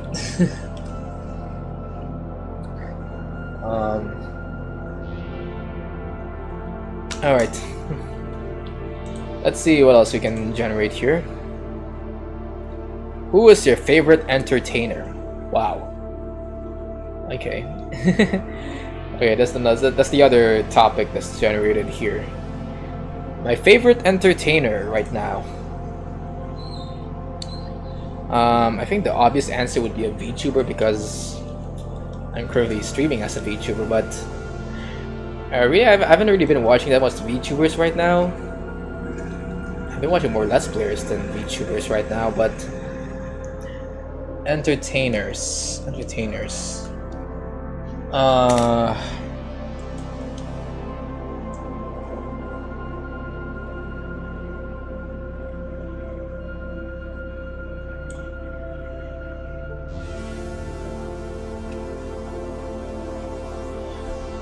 mean, I really love.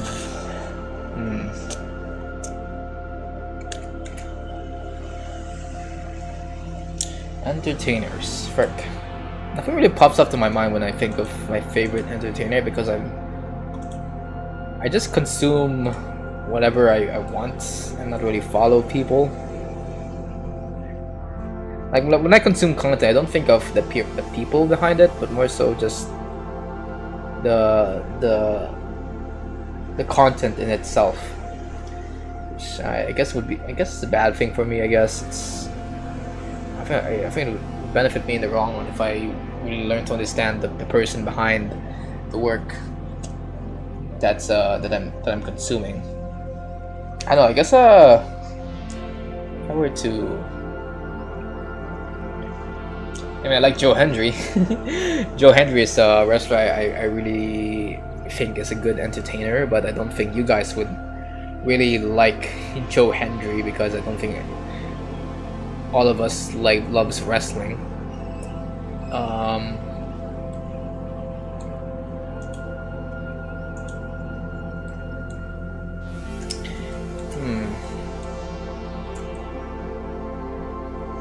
I think the content I consume most right now is actually podcasts because whenever I work, I'd rather have like a podcast running in the background, and I don't really have that much free time, so I work and work. So to compensate for the lack of entertainment happening around me, I just pull up a podcast and just listen to people talk. So I guess the entertainer that I've been listening to right now is Trash Taste. Anime Man, Giguk, and Dog VA. Those are the entertainers I've been listening to right now.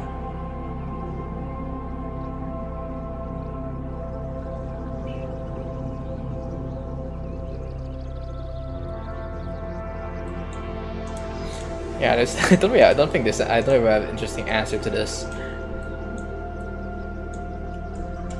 Back then, I think my favorite entertainer is basically just video essayists, but I don't really have any interesting video essayists to talk about right now, other than maybe H Bomber Guy. But H Bomber Guy doesn't really upload that much stuff right now, so I don't really think I would call him his. I don't think I can call him my favorite entertainer right now. Also, like someone I would listen to every now and then.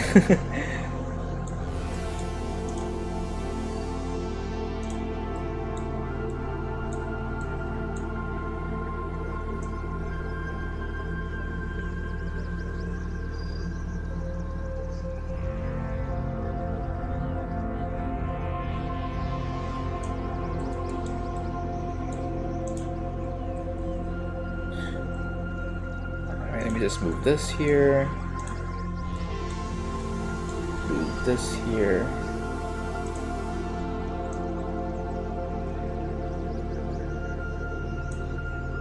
And let's move this towards corner.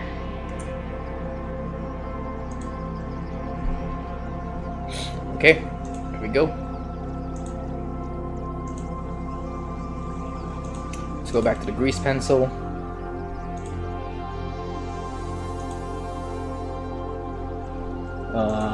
Let's go to draw mode. And let's make a new frame here.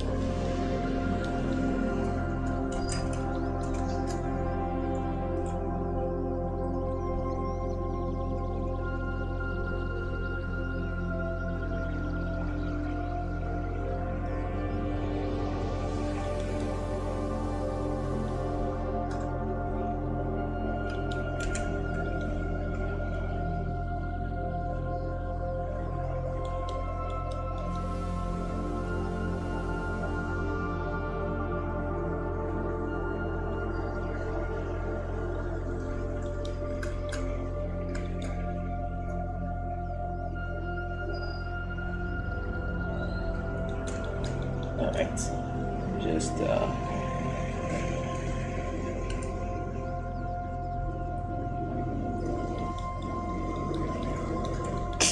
okay, this is freaking messing with me right now. I can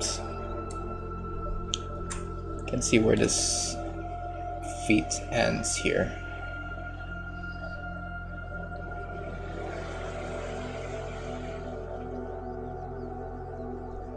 All right.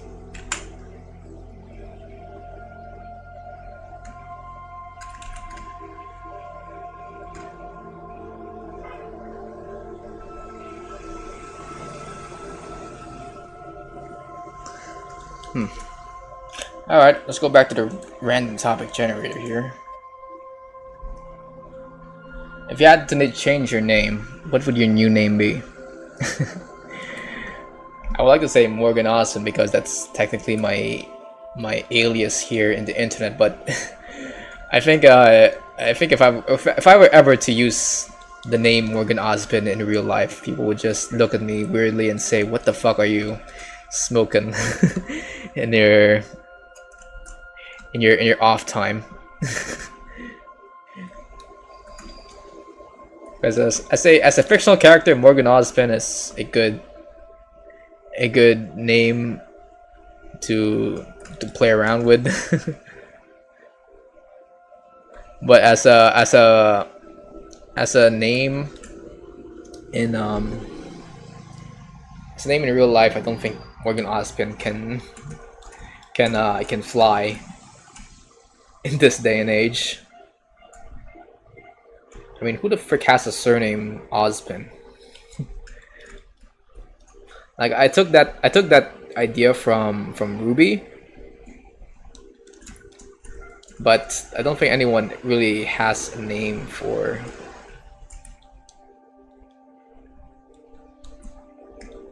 I don't think anyone has a name that's just Morgan Ozpin, you know.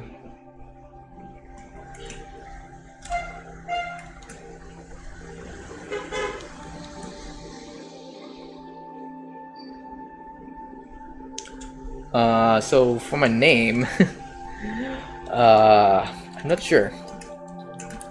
I don't really care. I don't really care about the names of people unless they're really cringy. I mean, we do have a lot of cringy Filipino names here. Like we sometimes call people princess for girls.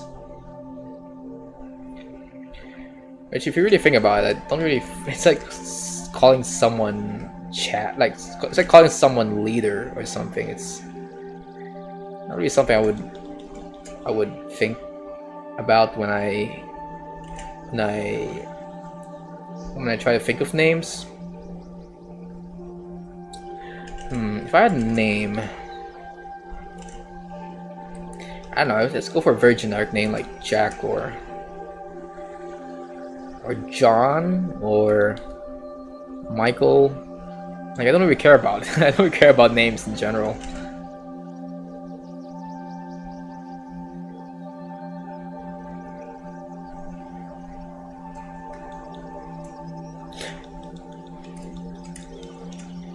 Because I feel like the worst names out there are the ones that really stand out.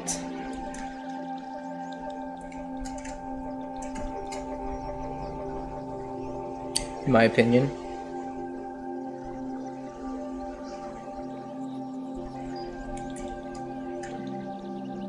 Because what I do like, while names that stand out, while names that stand out do make you be more remembered.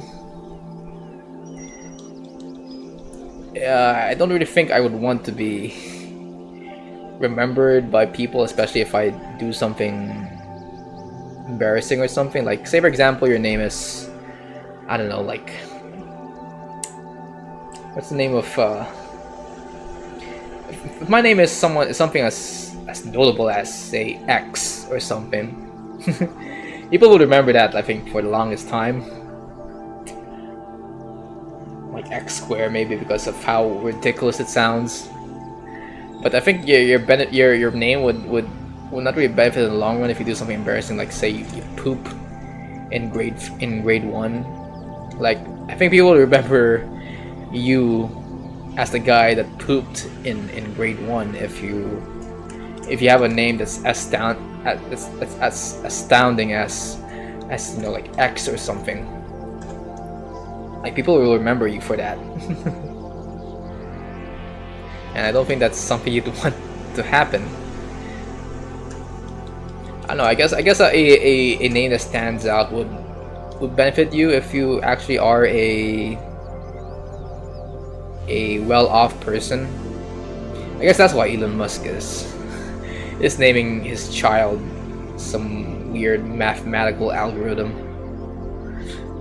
Because, you know, I think that kid is pretty much set for life, and the chance of him just doing something embarrassing is not really something that would pop in anyone's mind.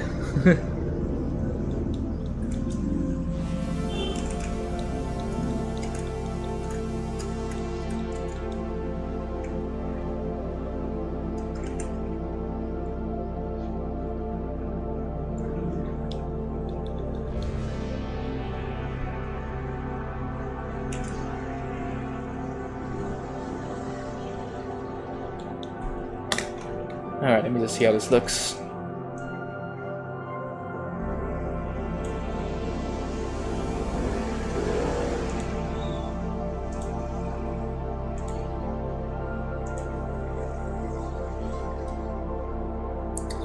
How about it doesn't seem smooth?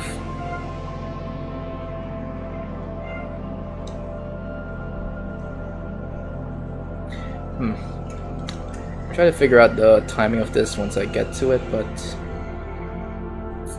just worry about this other frame here for now. Okay, let's just pull up another topic here.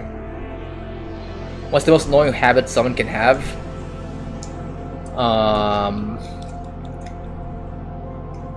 Okay, here's an annoying habit that I've pretty much found in myself that I find pretty annoying. It's the fact that I sometimes say "aw" whenever I don't know what to talk about. Like for example, I'm now tempted to say "aw" because I don't really have anything to follow up on that answer I just took. But yeah, I now I'm just saying "I" because I'm now trying to stop myself from saying "aw." But yeah, I find it hard to get rid of that habit of saying when I don't know what to say when given a topic. And I also notice I sometimes laugh a lot. Not only in things that that that are funny, but on things that don't really deserve a laugh in the first place. Like if things get too awkward, I would sometimes like laugh my way out of a situation. And at first I thought it was normal, but then my dad pointed out to me that I laugh too much in whenever I talk. And when I first heard of that, I was like, I don't think it's big of a deal. But then I catch myself laughing in my live streams because I of course I record myself talking to myself. And when I hear myself talking and laughing at the most mundane things, I'm like, oh, that's gonna be that's cringy. That's heck. I should probably stop that. So yeah, I don't.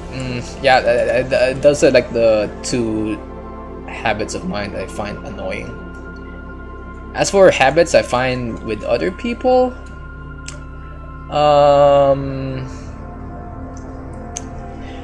are some habits that I don't like when it comes to other people? I couldn't think about any people I don't like that have a certain habit to them that I find annoying, but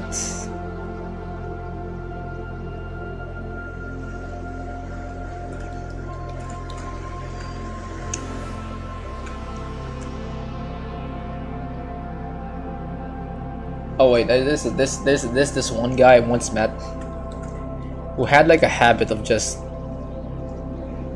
talking about all the problems he have in his life in front of my face. Like I remember, like every time I would like just eat, just eat with him.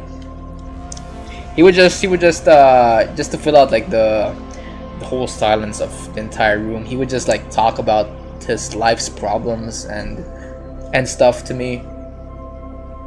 And you know, I get it. It's something that you should do as friends,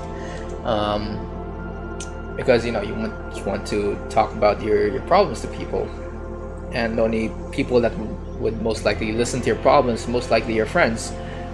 But it came to a point wherein It came to a point wherein he would talk about all of these things to me. Then when I come to him to talk about my problems, he gets annoyed at me as well, and I don't really talk about my problems to anyone that often. Yet this guy just thinks that's a little bit of annoyance and thinks I should just stop talking about it. And I'm like, what the heck, man? I pretty much listen to you when you have problems to talk about, but when I have problems to talk about, you don't freaking give a shit at all. Like I hate that about him. And also he'd always like talk about his problems at the most inconvenient of times, like when I eat or when I want to go to sleep. He would like sometimes call to me in those times of day, even though he knows that those are the times when I eat or sleep. Like he would just call me at like 12 o'clock in the evening, talking about all the shit that's happening to him in his real life. And like, come on, man, I'm just trying to sleep here. And you know, most of the time I hate to say this, but sometimes I don't really know what I can do with the problems that he's giving me. Like I feel like he wants me to. Sometimes he wants me to find a way to fix his problems for him, but mate, I'm not a therapist. Like if you wanna talk about problems, just go to a therapist. I think they would most likely have the solutions to your problems. But as for me, as you know, as someone who's a dental student, I'm not someone who's qualified to be giving you advice on your everyday problems, especially when your problems have have nothing to do with my own personal life. So yeah, that's kind of like an annoying habit that I find in him. But anyways, any other annoying habits that I find in other people?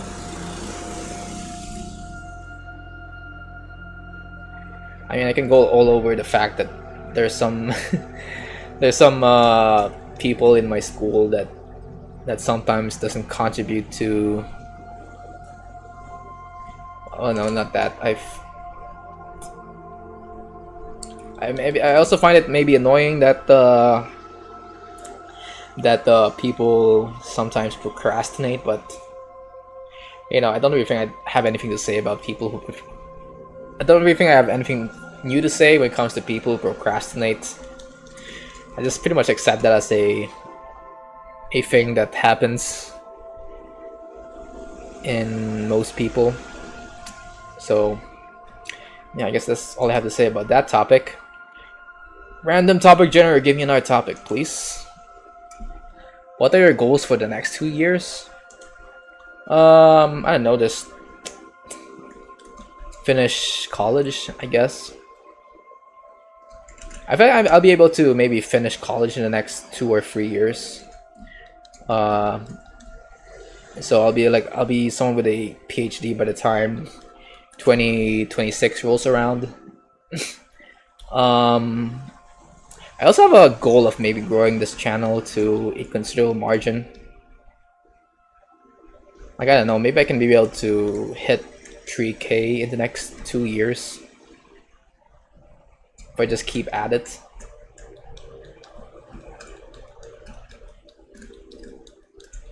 Yeah, overall I don't really have that much big goals. Oh, I guess another goal I have in mind is to grow my bank account, because I've been now interested in the topic of banking for the past couple of months. Because up to now, I've been heavily reliant on, you know, on my own parents' money to keep me afloat. But now that I'm slowly entering the job market, since I'm already, you know, in my 3rd year of dental school, you know, I now have to like start considering, you know, what's my financial options in the future. And right now I've been thinking about banking a lot, and my mom introduced me to this thing called investing, wherein I know I'm just pretty much saying some very common shit that maybe people who are into banking would know, but to me, this is just me but to me, I'm just figuring this stuff out right now. But yeah, my mom has been telling me about about this thing called investment accounts. I think that's what it's called, wherein you just put money into it, and you just put money into an account, and it would just grow over a long period of time. And the more you put money into it, like the more you deposit into this account, the more it would like compound. Hence why it's called like compound interest. And this interest would help you like grow your money in the bank without you actually doing anything other than just putting money inside the bank. And I feel like that's something that got me interested, like the fact that you can get yourself to a point where you'll be financially stable without having to work. Well, not really not work. I mean, you still need to earn the money that you put in the bank in the first place, and the only way to do that is you know, to work. But you know, I like the idea that you can easily make more money out of it just by putting money into this specific type of bank account. And I want to look more into it, and I think I'll be able to like make more money out of it in the next 3 years if I put more research into it. So yeah, that's what I have. That's one of my goals I have right now. As for relationships, I don't really care about I don't really care about any relationship goals right now. I mean, I guess all Gen Z can relate to this idea that I feel like the idea that I guess not all Gen Z, but I guess some people can agree that I think getting married is a little bit overrated, in my opinion. Especially in this climate right now that we're experiencing, wherein it's now harder for people to get into the job market.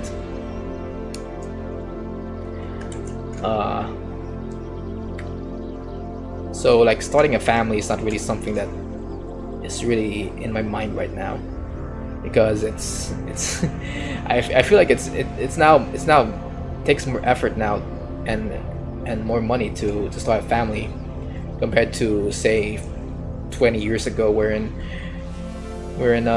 there's really not much competition to worry about.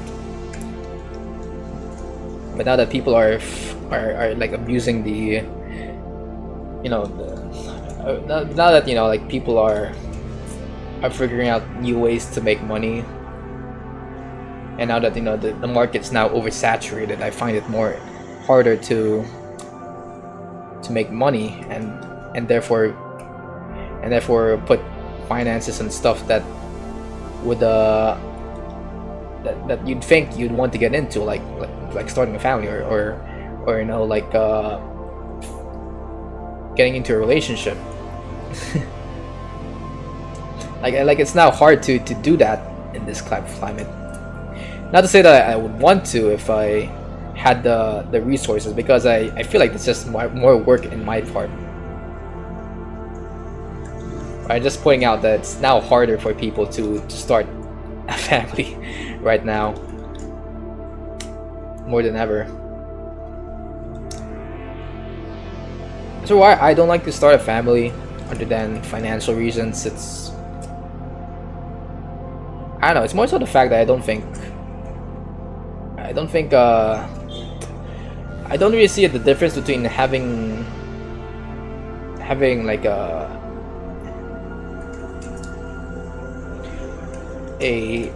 partner with you compared to just having like a bunch of friends with you in the long run.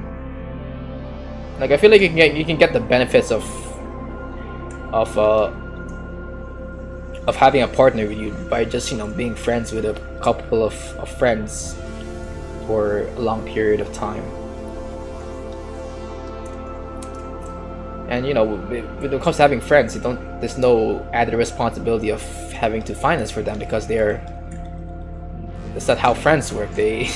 Friends come together because they pretty much are pretty much chill with one another, and will sometimes help you out, but in most cases friends are just there to have to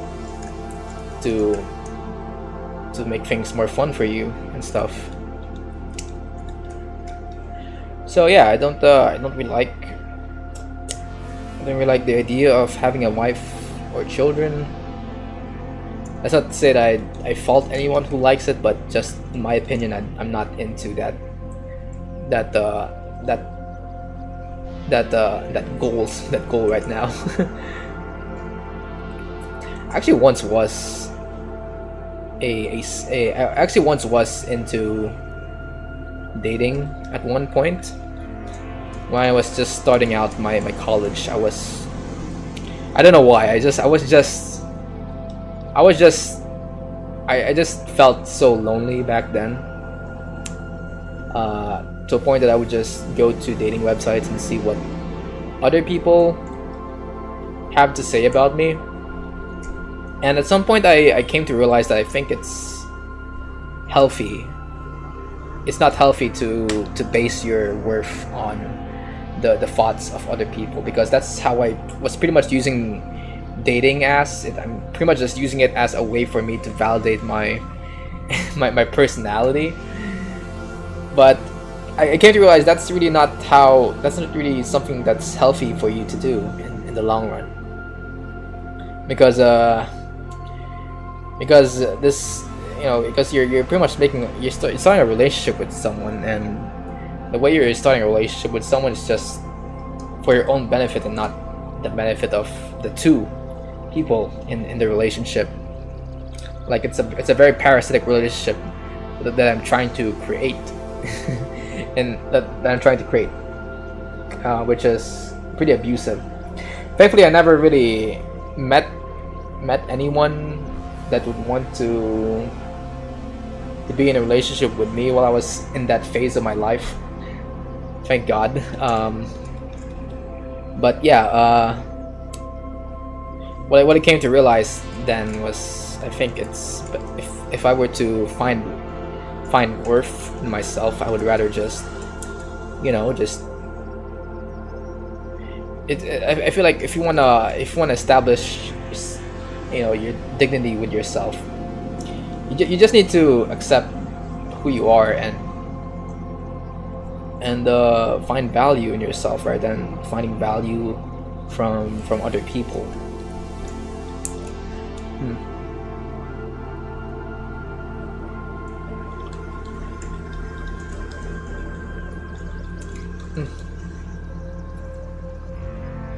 Like, it's best to work on yourself rather than to drag other people into your own problems, because that's not something I would want people to experience. And heck, that happened to me once. I was like in the short end of this stick of a relationship, not really a romantic relationship, but just like also like a relationship between friends.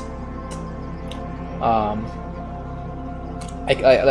came to realize that the only one benefiting from this relationship was just one guy and not me.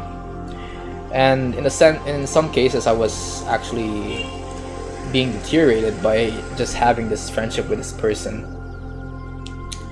To a point that I was like sort of questioning my own self-worth compared to this person. But when I came to realize that this person is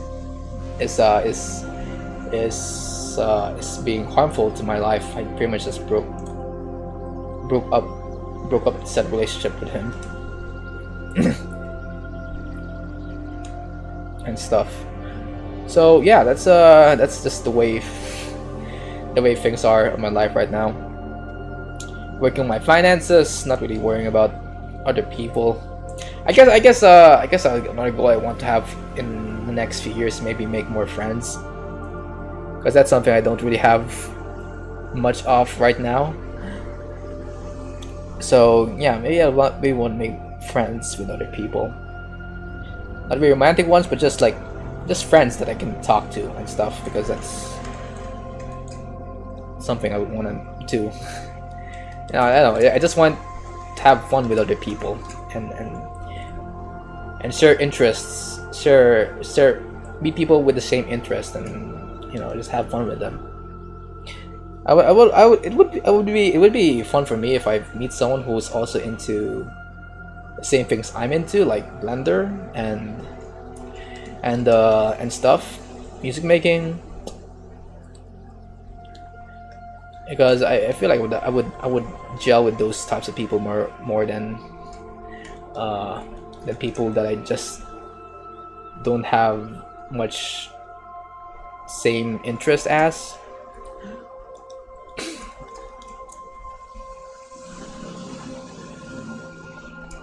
Like most of the people I meet at school are just people who are into the mainstream stuff, like K-pop and stuff. And I like the K-pop, but I don't know if I would want to talk about K-pop or I don't know, games for more than 2 hours.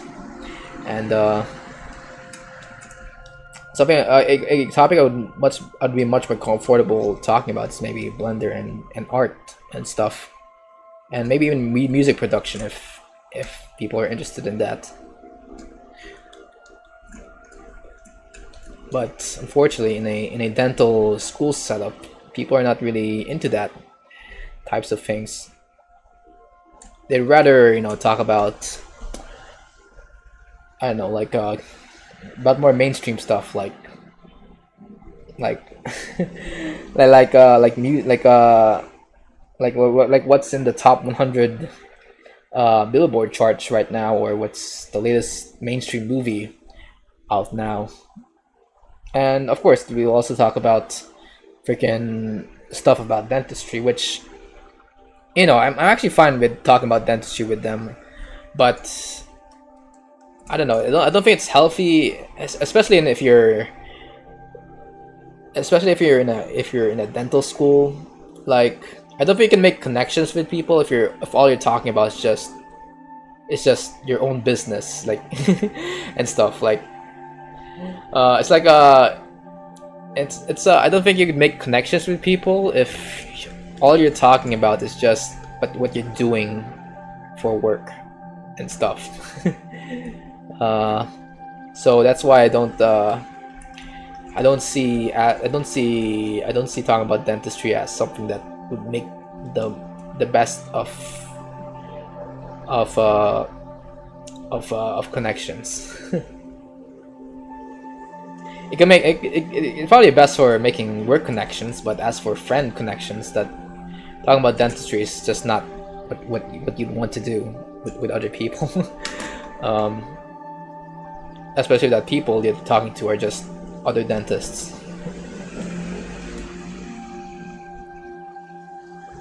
I could imagine if you're working in an office and all you're talking about is about how good your company is, or what the current profit margins are right now in your company, and business stuff like that.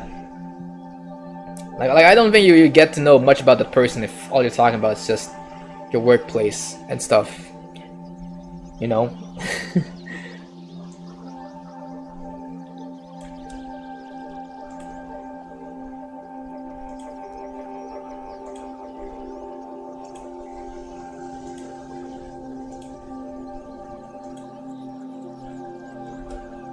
Okay, so I guess that's all of the frames I need for this. Okay, so time check, it's 5:01. We can maybe do one more frame, then I can end the stream right here. Again, I apologize if I don't really do that much stuff in these animation streams. It's mostly a way for me to just talk with other people rather than to finish a project that's happening in the background. But yeah.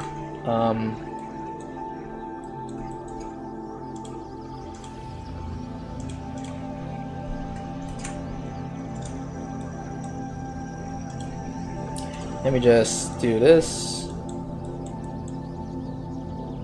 Alright, now we just need to move this character up. Like that. Like that.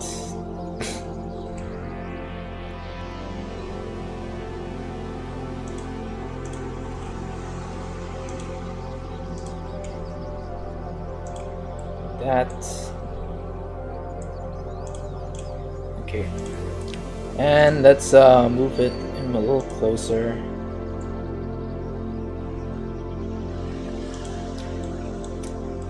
Okay. I think I might only be able to finish the walk cycle here. But then after the walk cycle, I'll have him pause for a bit, wind up a spear, then he'll spear and hit the turnbuckle here. Then I will animate this guy jumping from the top rope, doing like a backflip, landing on his back, I guess. You know, just hurting the guy in general. All right, let's go. All right.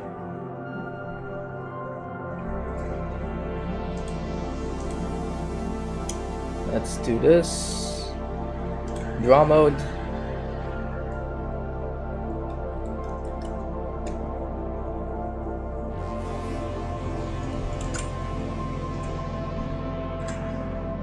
want to see how this looks. This side.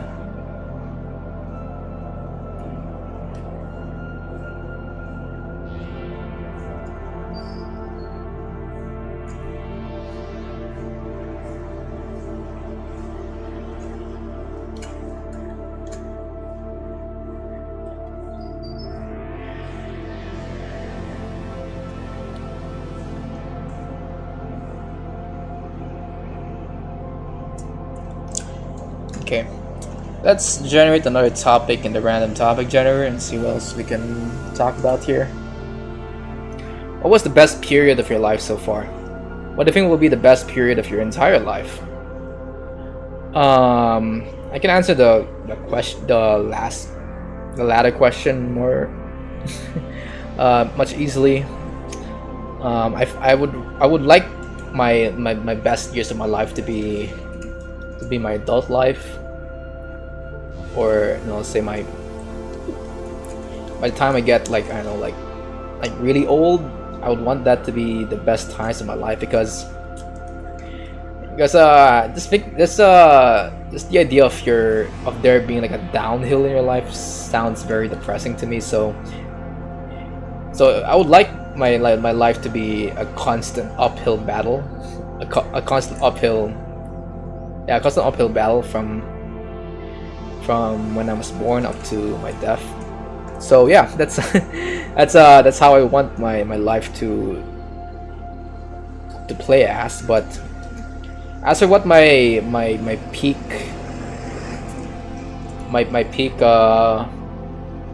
the peak of my life is right now, I would say it's somewhere between my high school life and my college life. I feel like those are like I'm kind of split between the two for different reasons. I would like to think I peaked in high school because that was the time when I was at my best when it comes to all the sports that I've been doing. So in case you guys don't know, I was once like an athlete for I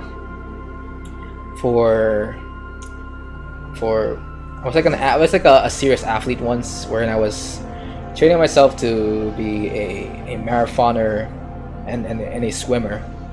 And during those days, it's like I could pretty much just run 12K and not break a sweat. And I would also be able to do like a 500-meter dash in under 4 minutes, which is freaking fast, by the way. Like, can you imagine trying to run 500 meters in under 4 minutes? That's really hard for me now, more than ever. But back then, that was just another Tuesday for me.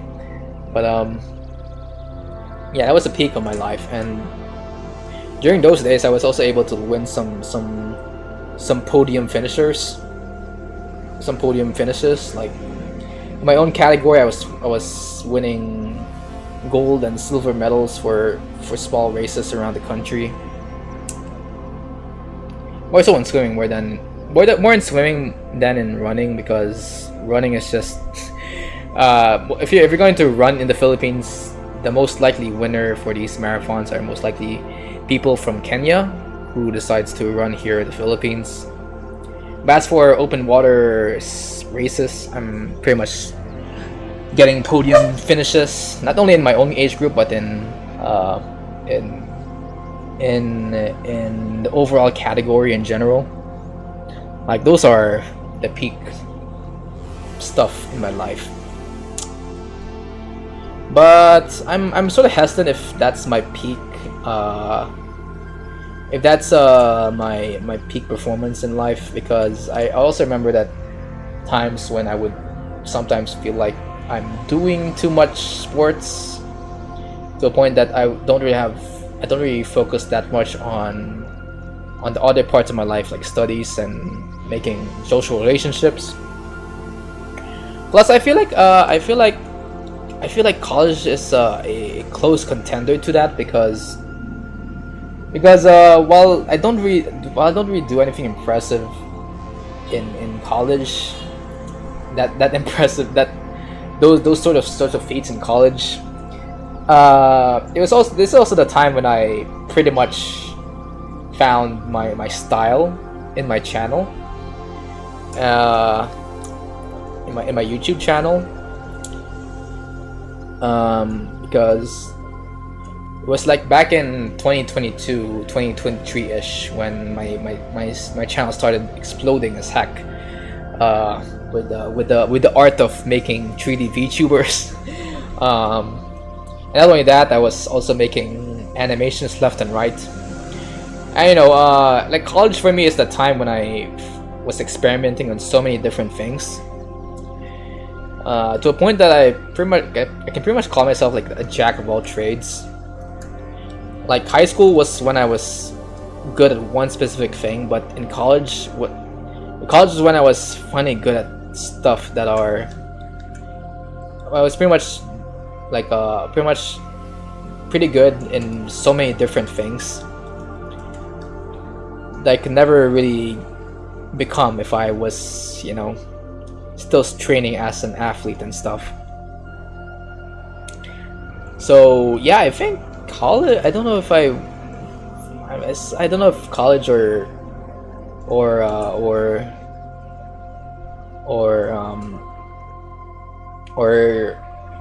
high school is the peak of my life right now.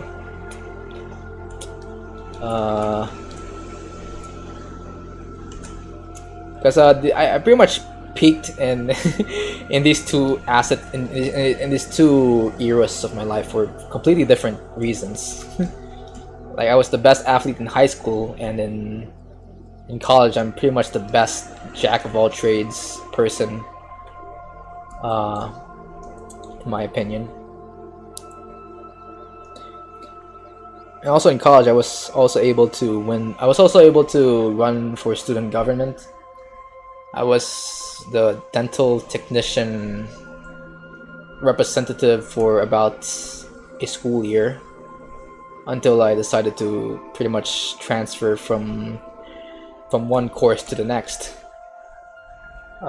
which was, you know, pretty fun, I guess. Oh, and I also met some very interesting people in dental school. Like I feel like the most interesting persons I've met so far are the people I've met in my dentech course. Because not only did I meet people who were interested in, you know, the dental technician side of things, but I also met people who are very charismatic, and even some people who are into the same stuff I was into, like plays and movies, and basically just Tumblr shit that I don't really see that much often in dental school. Like I don't see people talking about don't really see people talking about their favorite books or very obscure shit in dental school, compared to when I was back in high school, or even in dental technician college, when I met people who were interested in things like Hamilton or let's say anime and stuff. Like I don't see that more often in dental school than in high school and stuff. But yeah, I like my friend group back in back in Dantech. I don't really talk to them that often because they're pretty much busy with their own lives right now. But I always cherish that time that I had with them.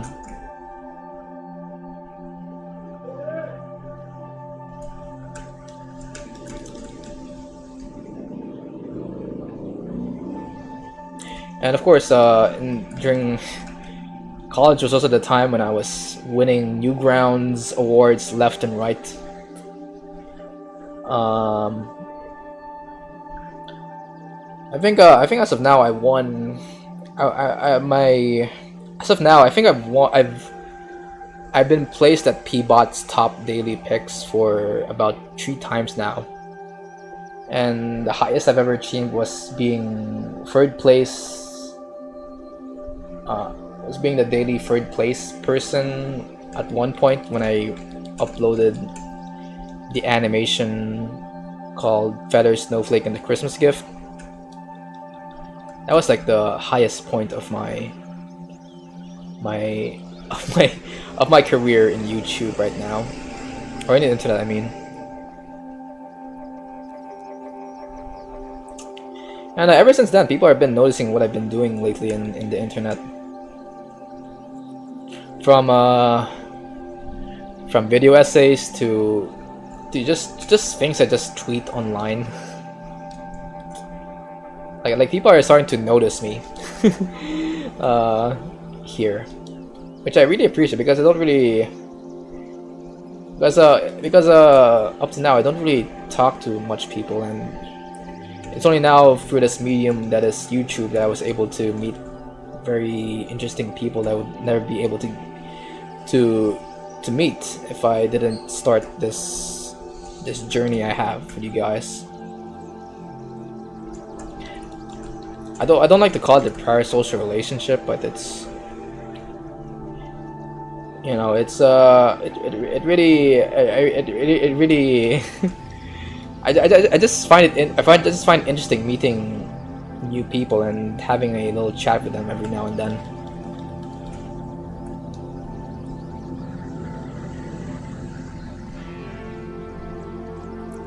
Like I meet people like some Villanilla, Wes Bukowski, you Jace Trahan, wait, Jace Tuman, yeah, Jace Tuman. Sorry, I keep forgetting names as always. So yeah, I really like my life right now. That's all I'm trying to say. Of course, there's still some things I wish I want to improve in my life, like the fact that I want to earn money and stuff. But overall, I like the state of my life right now.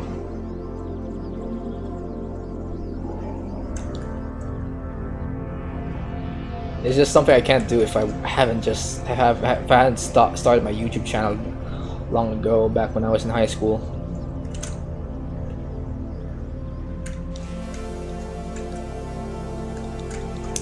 Anyway, I'm TLDR. I'm peaking right now, and I hope it doesn't get downhill from here.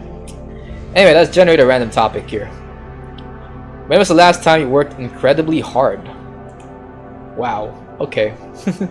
Last time I worked incredibly hard. That's I can only I think that's a pretty easy question to answer. It was when I was training for an open water swim with my brother, because all my brothers are also into the open water hobby. But one day, like my dad decided to put us into this sort of swim race, this open water race. Sort of an open water race. It was during the pandemic when this was happening. And the way this race works is that you record yourself swimming around the pool or a sea. And basically the person who records himself swimming the longest throughout a duration of during a period of time gets to win this race.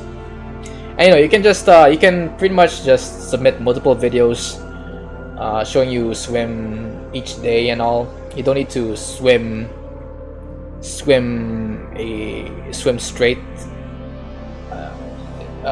in one session to participate in this race. You can section your swim sessions during multiple days to, you know, give yourself some rest. But my dad decided that it could be a good idea if me and my brothers would swim in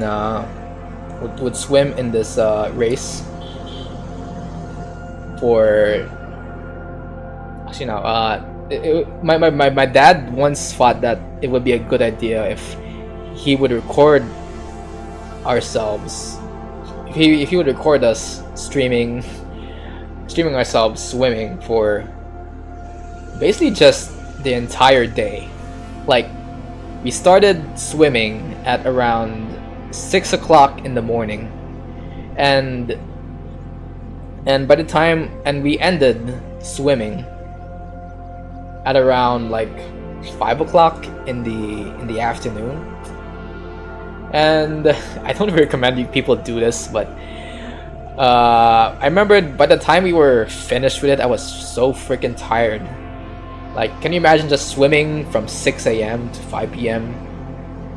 with your mates? And by the time I was done, I was freaking so groggy. And of course, we took a 1 hour break in between, but I don't think a 1 hour break is enough to compensate the fact that I was so tired by the time I was done with this entire session of swimming. So yeah, that was a very hard point of my life that I don't think people should really do unless you're really trained for it, which I don't think you'll ever really be trained enough for it.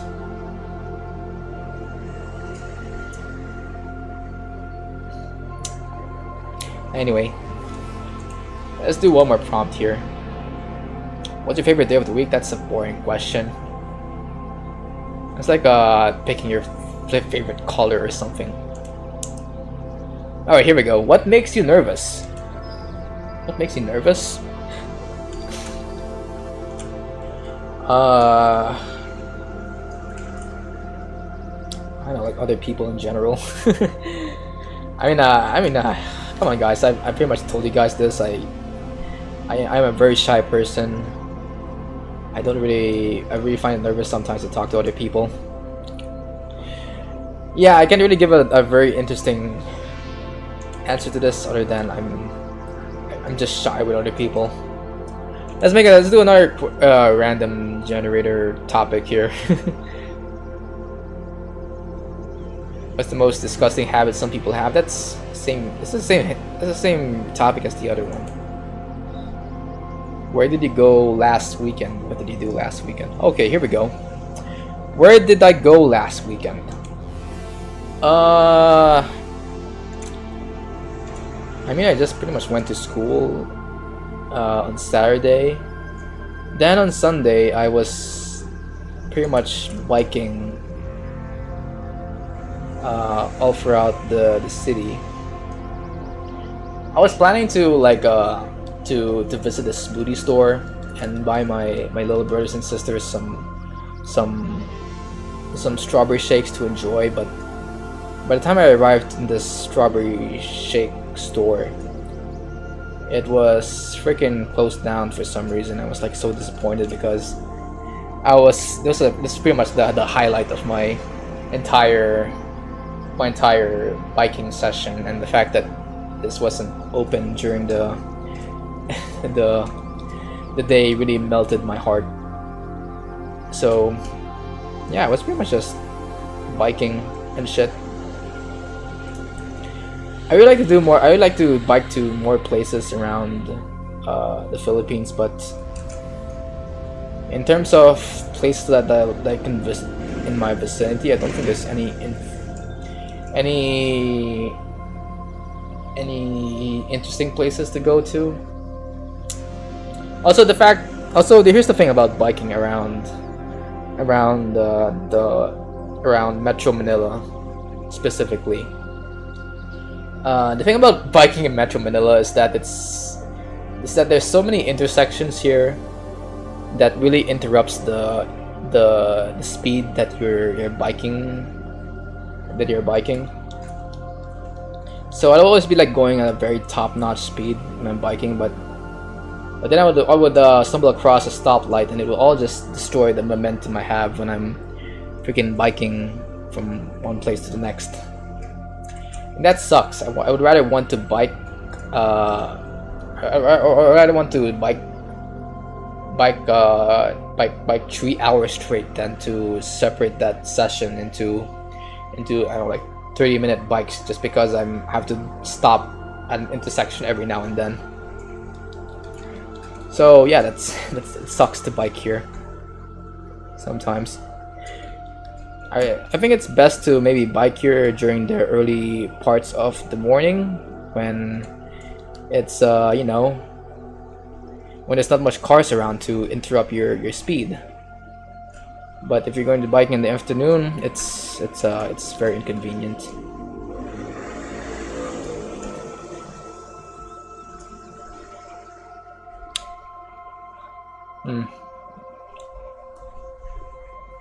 All right, let's do another topic here.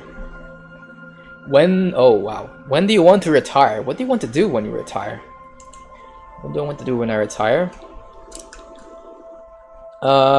Make more animations. That's what I would actually want to do. Like I genuinely really like making animations for you guys here. Even though I think even though I think it's sometimes stressful, I'm really passionate on the medium of animation because I like to tell stories with other people. That's why I was once part of a novel writing group when I was in high school. But I was also interested in, you know, watching people make art. I was a big fan of the Odd Ones Out back in the day. And ever since then, I was very interested in how animation works as a medium. Of course, and not to mention, I was also a big fan of Disney back then. Not really a big fan of Disney now, but I can't ignore the fact that Disney really did impact my love for animation.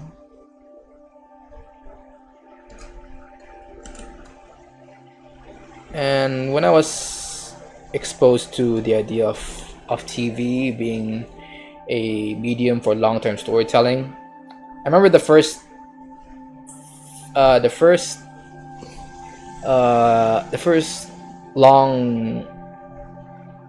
long-term series that got me interested in watching it till the end was actually, you know, an anime.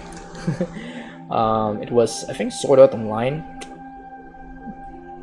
which is I know, pretty cringy anime in my opinion, but as a 12-year-old edgy teenager, I find the story of Sword Art Online to be like the most epic thing I've seen in a very long time.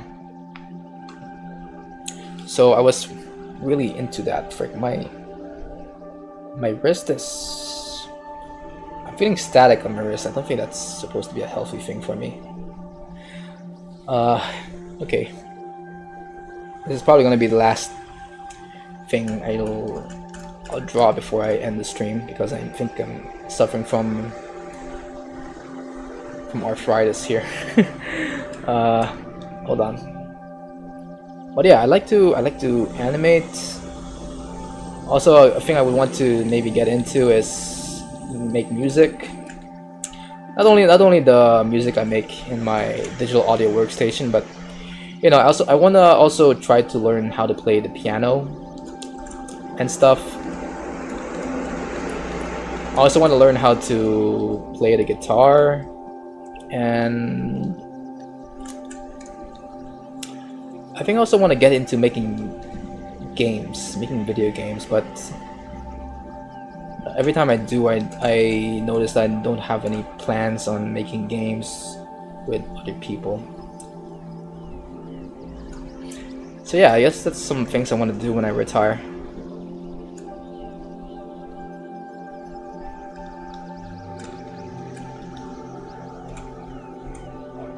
Like people say they want to make a farm and stuff, but I like to create entertainment during my free time, so that's what I would do.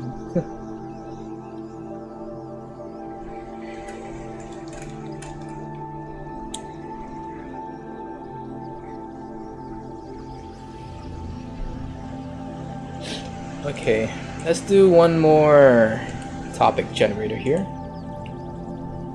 It goes for the next 2 years, so I think I think this topic generator is now cycling through what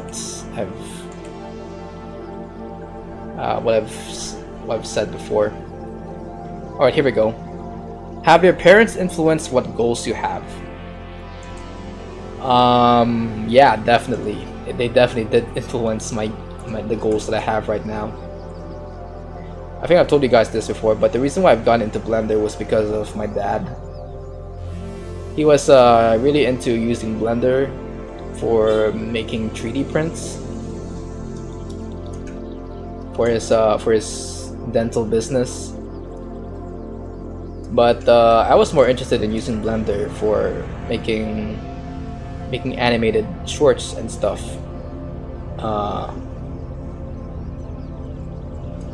But then again, that doesn't really erase the fact that my dad really influenced my love for 3D art and stuff. I also have to thank my mom for getting me interested in music. I think she once told me this before, but before I was born, she would always like hook up a pair of headphones on her tummy where I'm at, and she would just have me listen to a bunch of, I think, Michael Jackson songs. And I think that's the reason why I love music more than I would want to, because I was, I'm pretty much listening to music every time I have the chance now.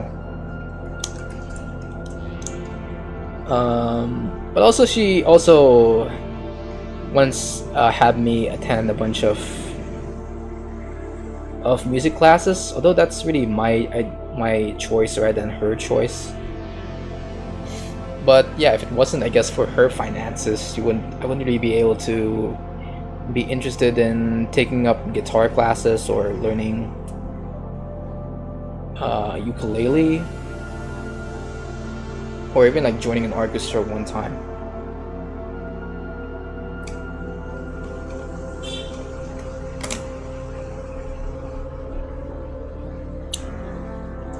My parents also had me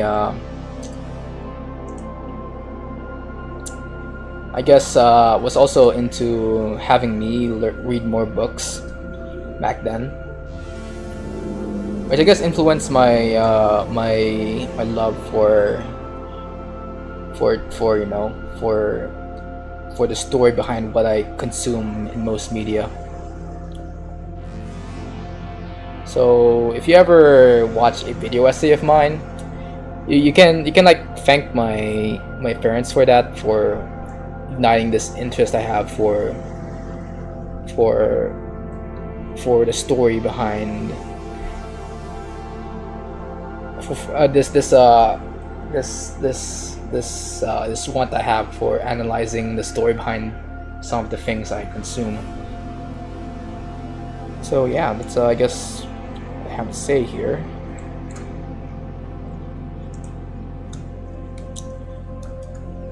Okay. We just make this hand here. Must they influence me on? Oh, of course, sports. Sports is also something they influence me on. Yeah, I think I would be more of a fat kid if it wasn't for my dad getting me into things like basketball, running, and swimming. I think swimming was more so my idea, but if it wasn't for my dad getting me into basketball or running, I don't think I would be able to actually run as properly as I do. I remember my dad once told me that I used to run funnily when I was in prep. So I can actually thank my dad for fixing my posture whenever I run.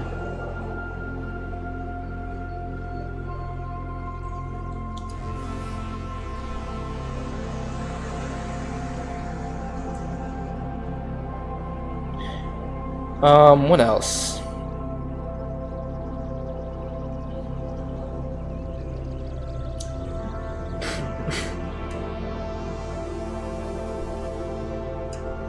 Yeah, I guess that's it, I guess.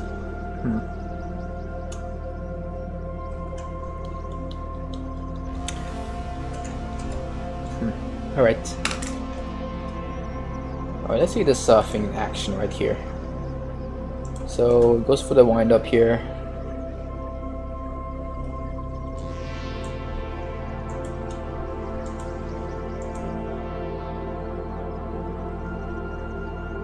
If I may just do one more cycle of him, you know.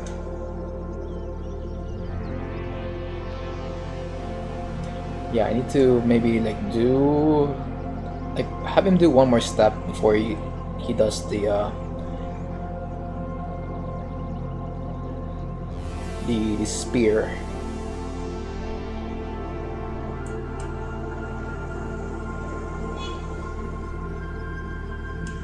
But yeah, I guess this is gonna be it for today, guys. But before I end the stream, I might as well maybe do one more random topic just to end everything off on a high note. Okay. What's the most frustrating app you have tried? Most frustrating app I've tried?